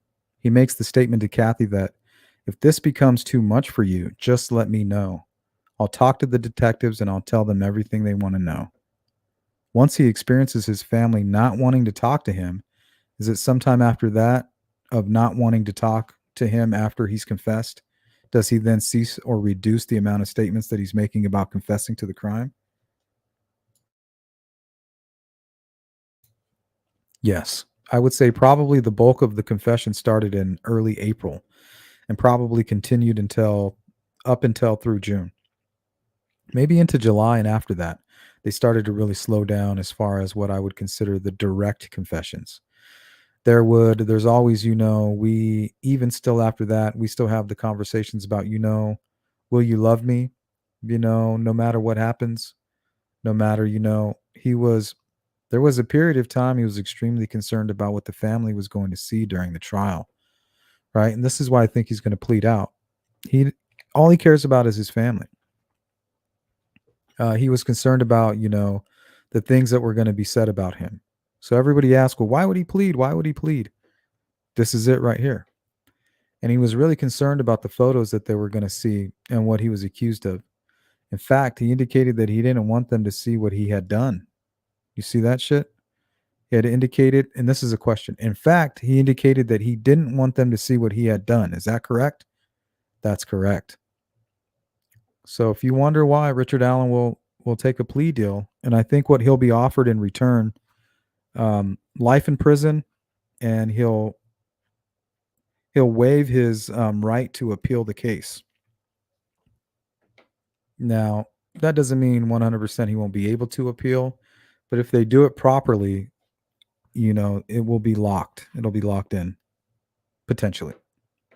And then he gets moved to Wabash Valley. And does he make any statements while at Wabash Valley that would be considered confessions? In February this year, he made a statement that was documented by the Department of Corrections guards.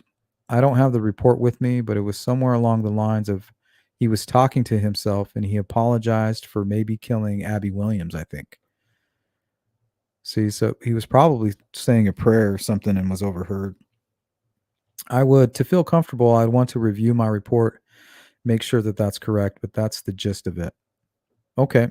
Would you recall a statement that he made to his mother in January of this year in a recorded phone call that he wanted to tell the truth and be honest and just didn't want to hurt his family? I have heard those calls. As far as the timeline, if you're telling me January, then I believe you. But I'm not completely sure on the timeline. But yeah, I've heard calls of that nature. He has said those things in phone calls? Yes. Okay, in your survey of all of this information, what you described and in your interviews with officer companions, what were logging his activities at Westville? Did you ever learn any information that led you to believe that he was being coerced or induced to make incriminating statements? I did not. One of the things that I really checked on during the interviews was, if the behavior between the DOC personnel and Mr. Allen, and then also the DOC personnel, witnessed any other personnel having adverse interactions with Mr. Allen.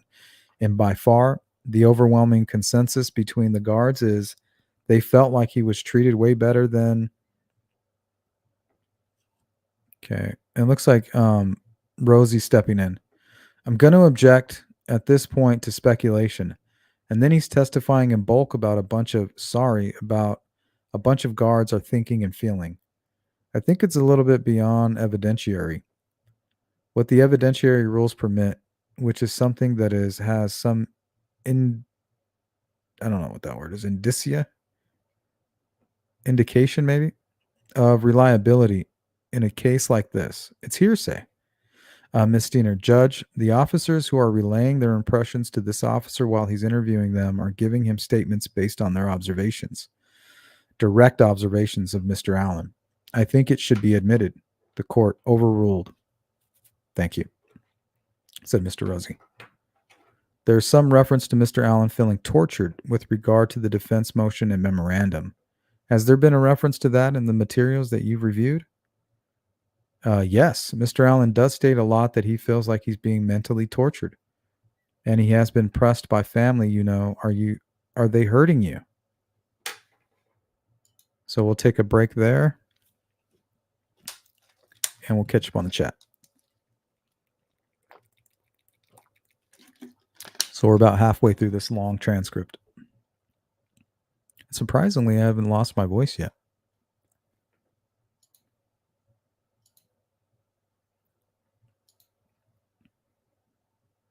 Yeah, that's true, Mike, but he's saying he became a Christian after. And a true Christian loves all and doesn't cast judgment either, right? So I think that's something we all struggle with.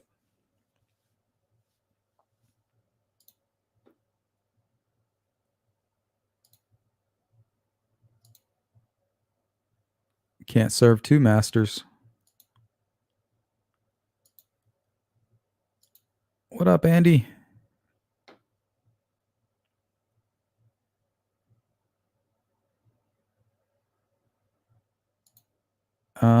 Yeah, I don't know. Mods are handling the business. They know what I expect, so if they're getting trigger happy, we'll talk about that in private. That ain't none of your business.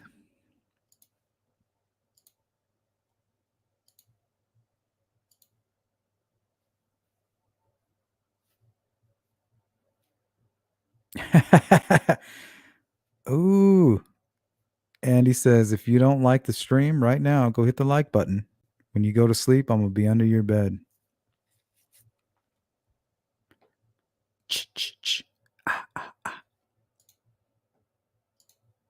That was my Friday the 13th.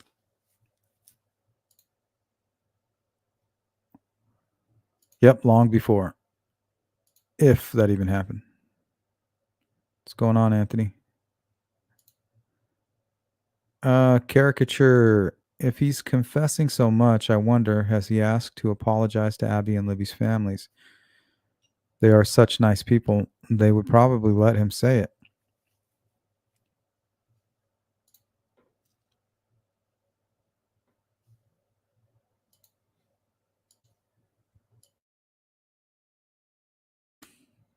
He doesn't care. He doesn't give a shit about Abby and Libby's family. He just cares about his own family and how things affect him. It's the problem with sociopaths and psychopaths. They really only care about things that affect them. The only time they show any emotion or have any emotion is when they're being affected. And in my opinion, you have to be a sociopath or a psychopath with a lot of skeletons in your closet to do what was done to Abby and Libby.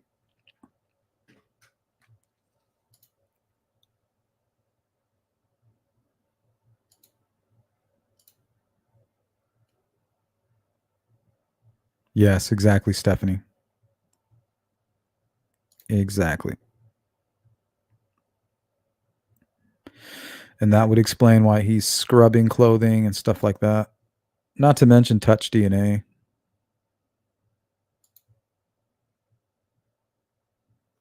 I mean, you guys know about the sick shit we cover. True crime is it's hard to stomach, but it is a reality. It's a reality that we live with. I call it the 1 out of 10. 1 out of 10 police officers will be a sick SOB.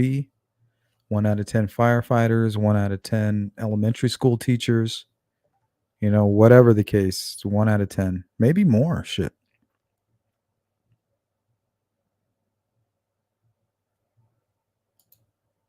Yep, Kiwi, they're just people.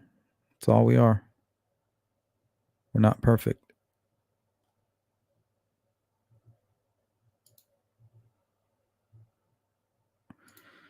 Anthony says, yeah, he's only worried that they will still support him, so he's not all alone. No concern for what he's done. I agree with that.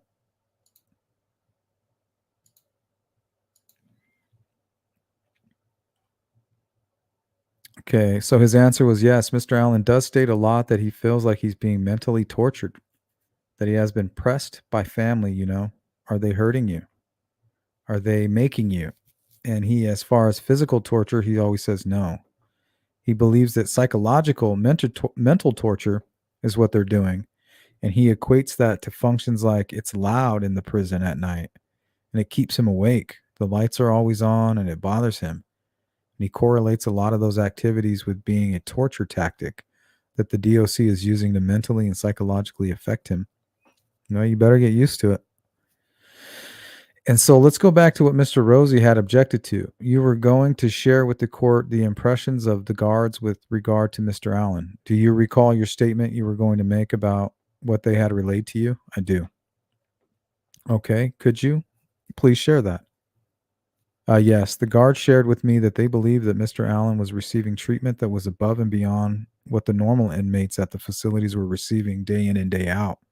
And, I don't know how to really phrase it other than it created almost between other inmates and Mr. Allen. It creates, it was noticeable enough that everybody like on the range would know that Mr. Allen was being treated different than the rest of them.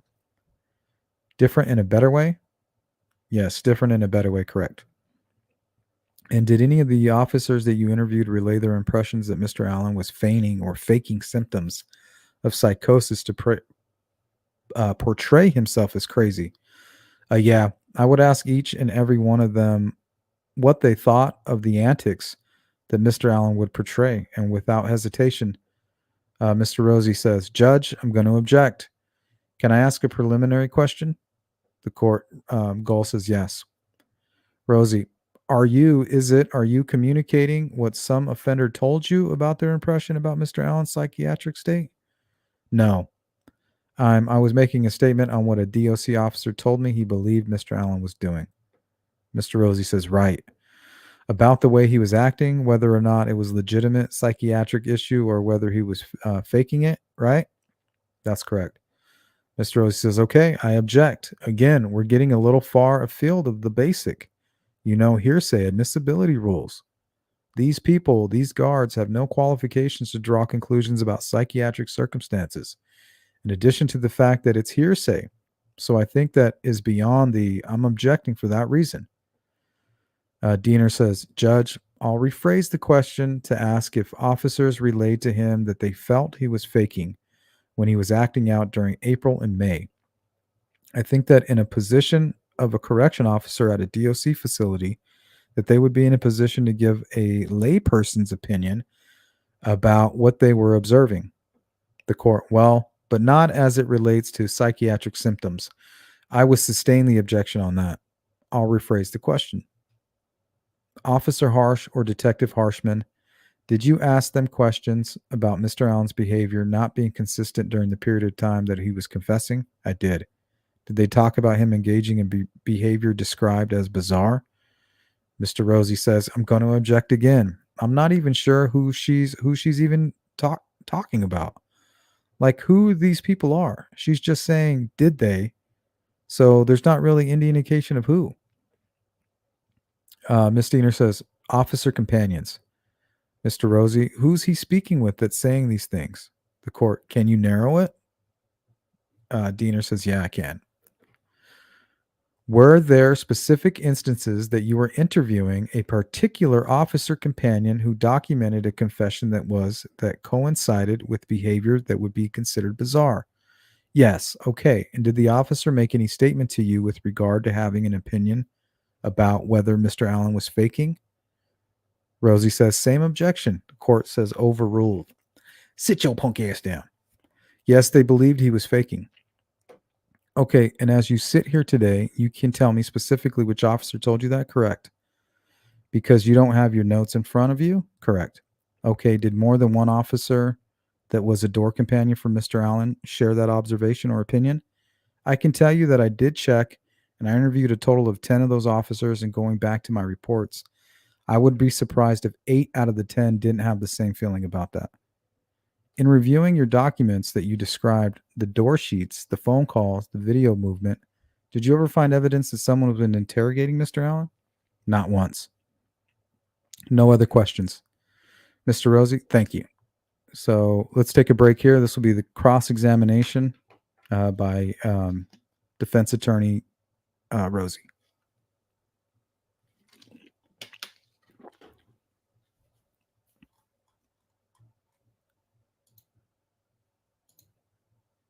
Yep, that's the way it's the way I see it. 1 out of 10. That's why you can't trust anybody. You never know if you're talking to that 10%. Mike says, I wonder if timing of Valentine's Day has something to do with Libby and Richard Allen's daughter, similarities appearance. Something triggered him. Something was up with him. He was most likely going through a lot of stress, and that's going to be his excuse for what he did. But whatever it was uncontrollable. And he was overwhelmed with regret after, I believe. Not regret because he had remorse for what he did to the girls, but because his family was going to find out who he really was. That's like your whole world is changing. It's almost like, you're living in a whole new world. And this world is no longer in your mind anymore.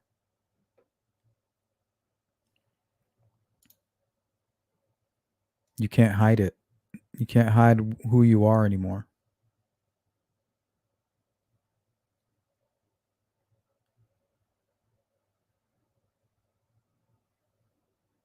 Yeah, no big deal. You got to realize what you can get away with and what you can around here. Rest in peace to those beautiful girls. Shake my head. Sick of this world. Well, the world would be better if we would all just take personal responsibility. You know, it starts at home. Start there.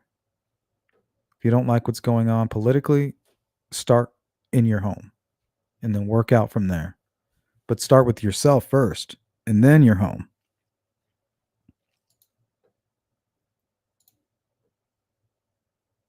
Sleuth, has Brad Holder ever reached out to you or Logan, if you don't mind me asking? No, but I've reached out to them a few different times. I think I may have sent an email or a text a while ago.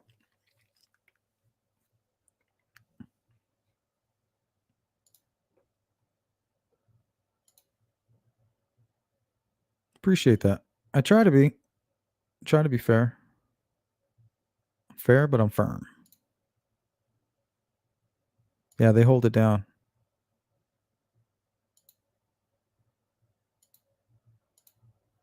Mike says similarity in appearance. Her posing on the bridge a year. Yeah, that was fucking that creeped me out, dude. And then the photo of her wearing, I think it was like Libby's memorial shirt with the tie dye. And you know he was just getting his kicks off that shit.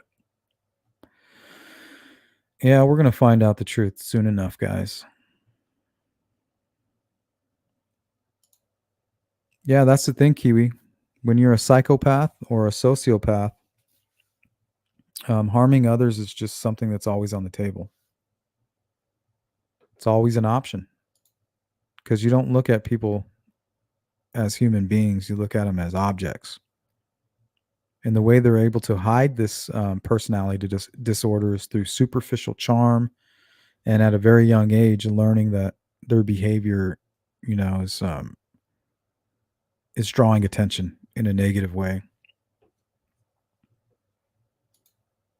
Oh, we got a scrub report, 85 likes and 169 in the chat. Make sure you guys hit the thumbs up and go share the video too. Don't be a scrub.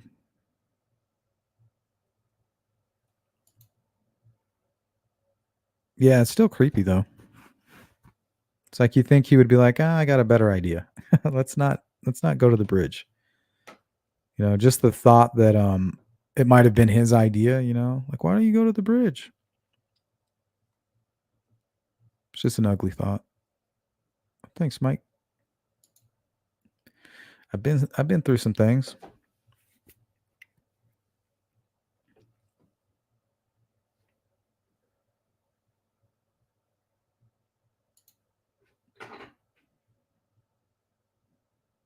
I don't know, badass. I feel like they're going to support him until he finally admits, right?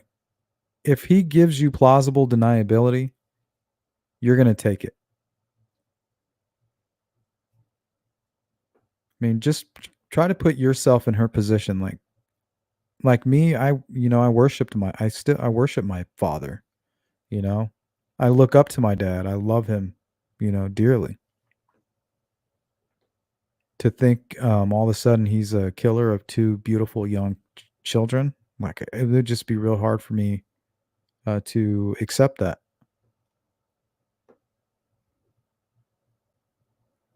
Like I would have to see it, you know, on video, maybe even. Like I would be like, oh, this is a conspiracy, you know. And if he starts confessing, I'd be like, it's because you're fucking with his mind. You guys are torturing him. There's no way that my dad did this. And then all the things that the defense are listing, you know, I jump right on board with that. Like, look at this police bulletin. It says these sketches aren't the same guy. The first guy's been cleared. You know, you interviewed him and you let him go. So you would just be plausible deniability. You'd be eating it up. It'd be very hard for you to accept that. You got to try to put yourself in her shoes if you can.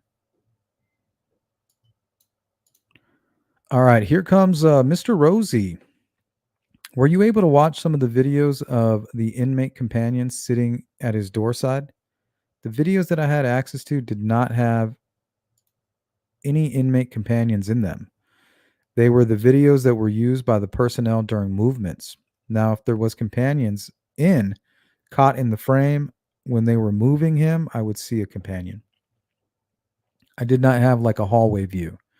I had a cell view and then those views of the movement. You have no idea what the conversations were between the inmate companions and Mr. Allen's, do you? No, that's correct. So from the very beginning, when Mr. Allen was incarcerated, there was a plan in place to monitor his communications at the prison, right? Yeah. And that plan involved getting in touch with GTL and getting access to those phone calls, right? Correct.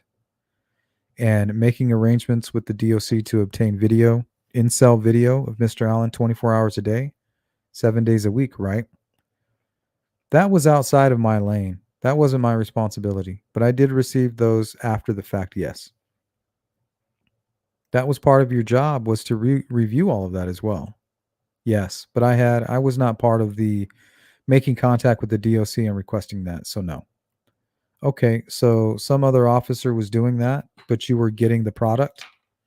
That would be fair. Okay, and that also did it involve you getting access to the phone calls from the rec phone? It's my understanding that any call that utilizes his doc pin number other than his legal team or attorneys is recorded on the GTL. That's my understanding.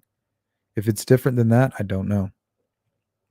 Okay. And do they have a phone that they use to bring on the block, or was like a mobile phone that they would use every couple times a week? That who would use? The inmates. Regular inmates? I don't know what they utilize. Mr. Allen had a tablet that, best I can tell, as long as it's charged, he can make calls anytime he wants to. And you have access to those too? Those were also recorded on the GTL. What about his digital communications through the tablet? The text messages. The text messages? Yeah. Yes, I have access to those also. Okay, so there was no privacy afforded to him in any respect when he was in that cell in terms of his communications with the outside world, was there? And when he makes the call out, he notified of that everything is monitored and recorded before he makes the call. And even the folks that like Miss Allen and his mother are also notified on the recording that, hey, you're receiving a call from a correctional facility and it says Ricky. And it says these calls are subject to monitoring and recording, and the call's connected. Do you agree with me that there's no privacy afforded to him with regard to any of those calls? Because you knew everything he was saying basically the minute he said it, correct? I do not monitor in real time. It would have been after the call's completed. Okay, then I get notified. But no privacy was there. That's fair. Yeah, well, welcome to prison. Okay, and in fact, that would be the only way for Rick Allen to talk to his family about the circumstances surrounding his case, wouldn't it? Or through the attorneys. Well, but to talk to them directly about his case, he'd have to do it on the phone, right? Yeah, that's correct. The most important thing, his life, right? He's incarcerated, facing accusations like these, right? Yeah, he did talk about the case to his family, so.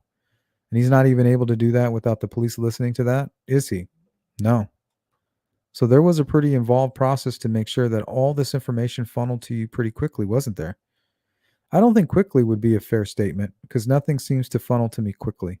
But yes, I do receive the information. Well, you just said a little while ago you were getting text message notices. Well, yes, I do get that. I'm talking about everything as a whole, videos, etc. So if you're talking about the calls, yes, I am notified of the calls after he's completed a call. You ever monitored another offender at the DOC like this? Yes, I have over the years, several. Okay. Anybody that's been detained in DOC awaiting trial for something they haven't been convicted of? No. This is the first time you've ever been in a situation where you were surveilling somebody in Rick Allen's circumstances.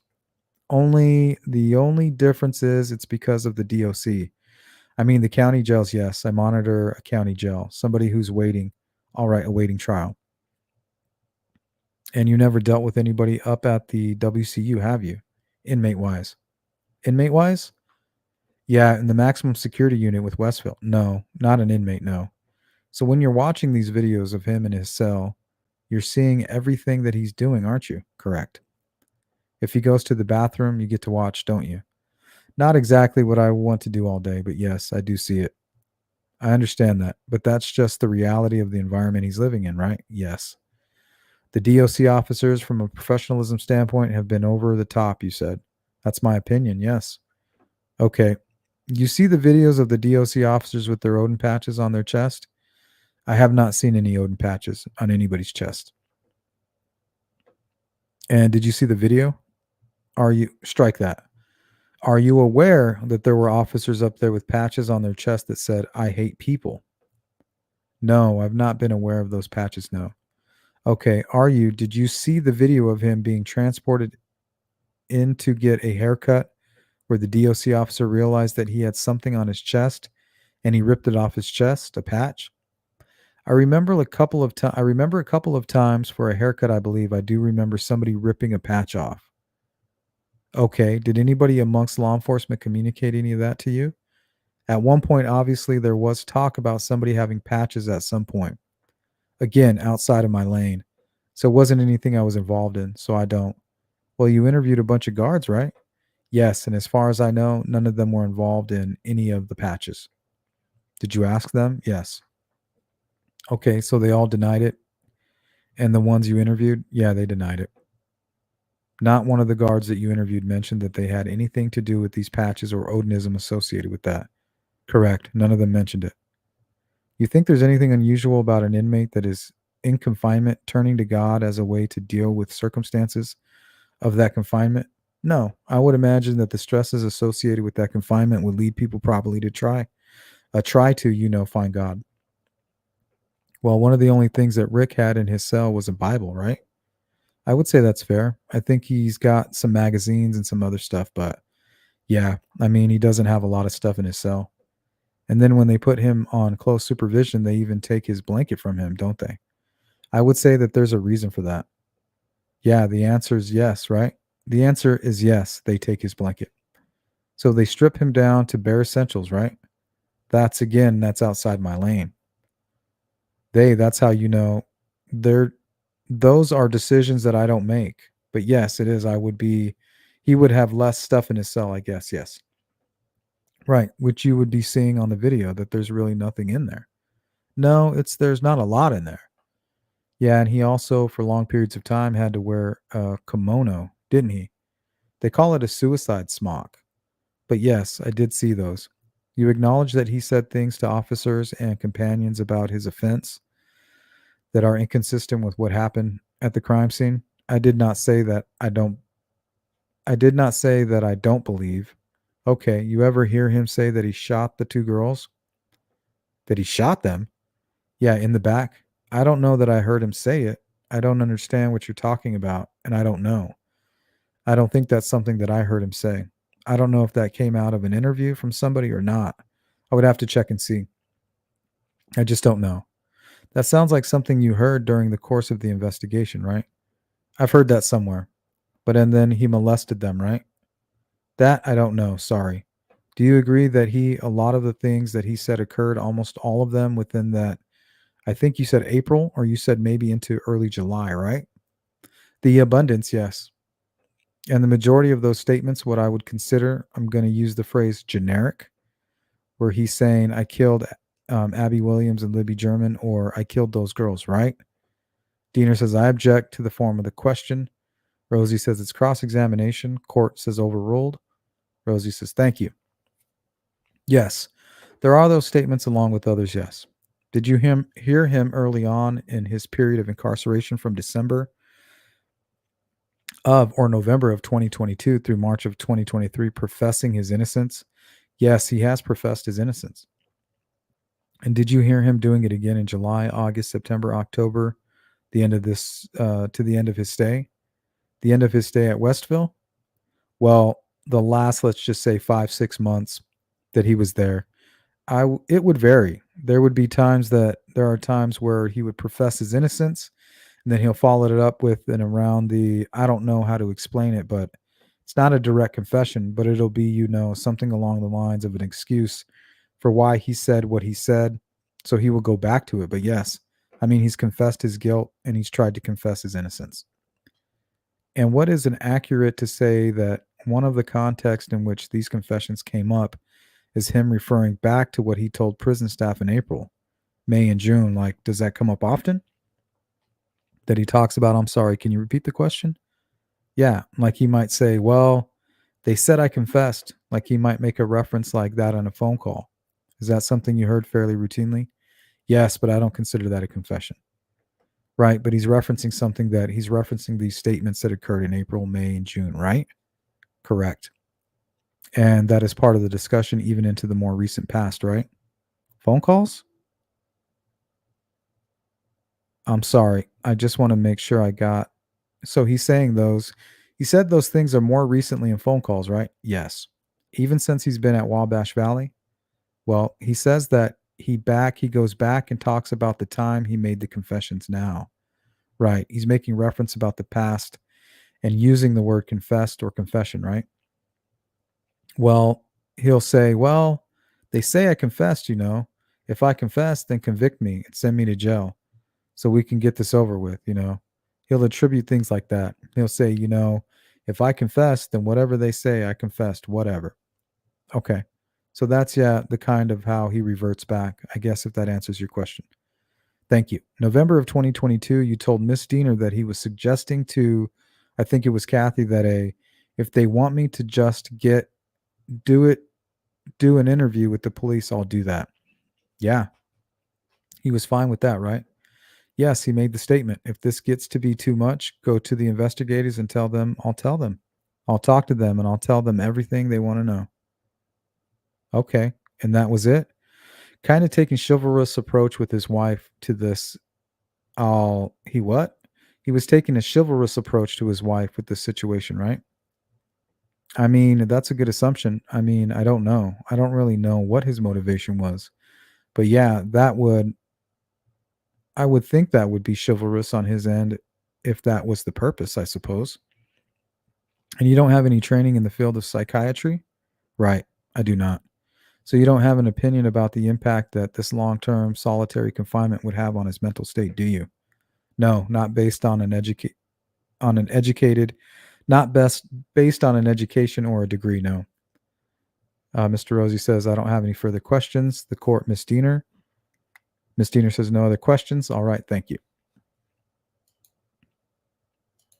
All right, so I think that's going to be it for today. We'll catch up on the chat, and then we'll get out of here.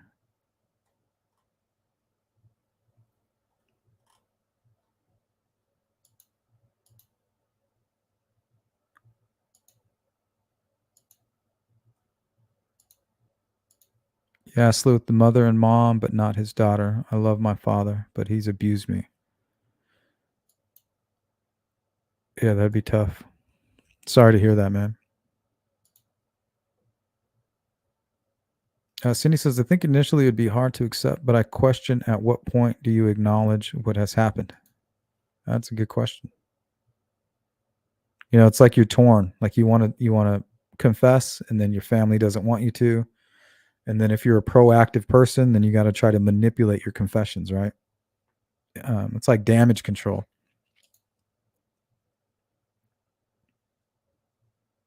Yeah, man, that's awful.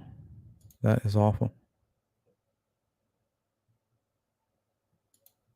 Well, we got your back, man.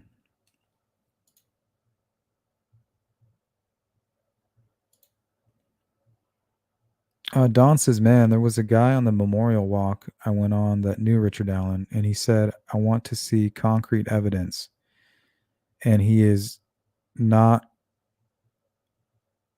a wife or daughter. Think about it.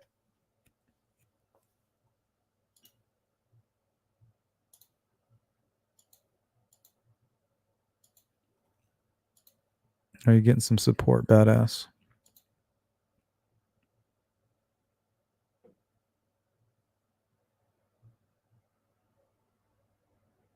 I'll keep working at it. Let's go to Indy. Cindy, if you are going to do a crime like this, why park a mile away? Got to walk all the way back. Don't think ahead. None of that made sense to me. Kind of dumb. Yeah, so that would kind of fall under the category of a disorganized killer, not pre-planned. But also, you kind of don't want to be near the crime scene, right? And you also want to be able to see the entirety of the trail. And then you're like, okay, there's nobody on the trail. I've scoped out the place. I've did my reconnaissance. And then lo and behold, here comes two helpless girls. And then there's the uncontrollable urge. After gathering all the data, right? You launch your plan.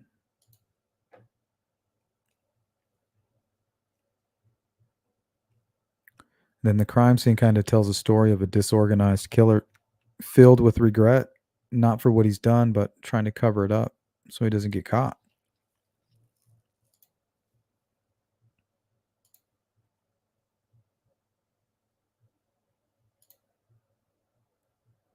Yeah, he hoped he wouldn't get caught, but he did. I love people, but yeah, there's some evil motherfuckers out there.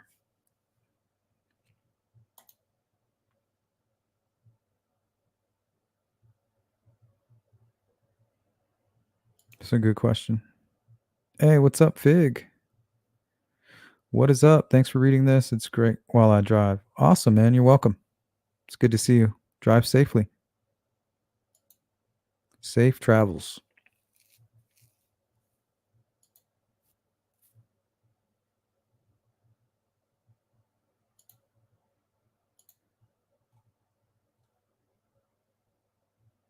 You got it, Mike. That'll be the second time I've read them today. It's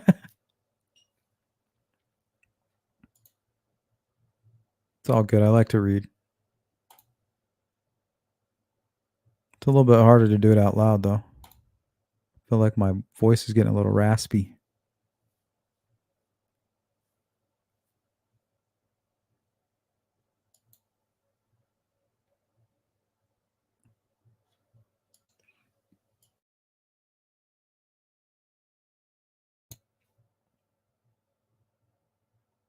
All right, guys, we are out of time. Let me zip on down here and make sure I catch some folks that I missed. MF Witchy Widow, welcome in. Looks like we're catching you on the tail end. Happy Friday.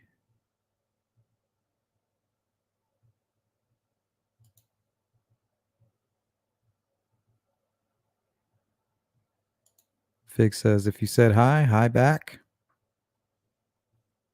Hope you're doing well, my friend.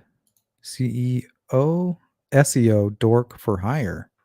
Doesn't sound like they want the do for him, which is kind of crazy. Not sure what you mean.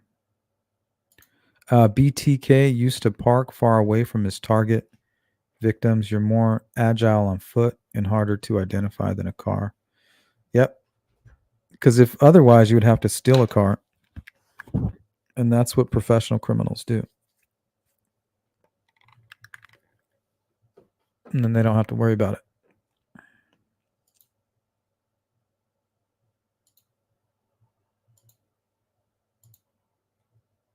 Yeah, and also he backed in to conceal his license plates.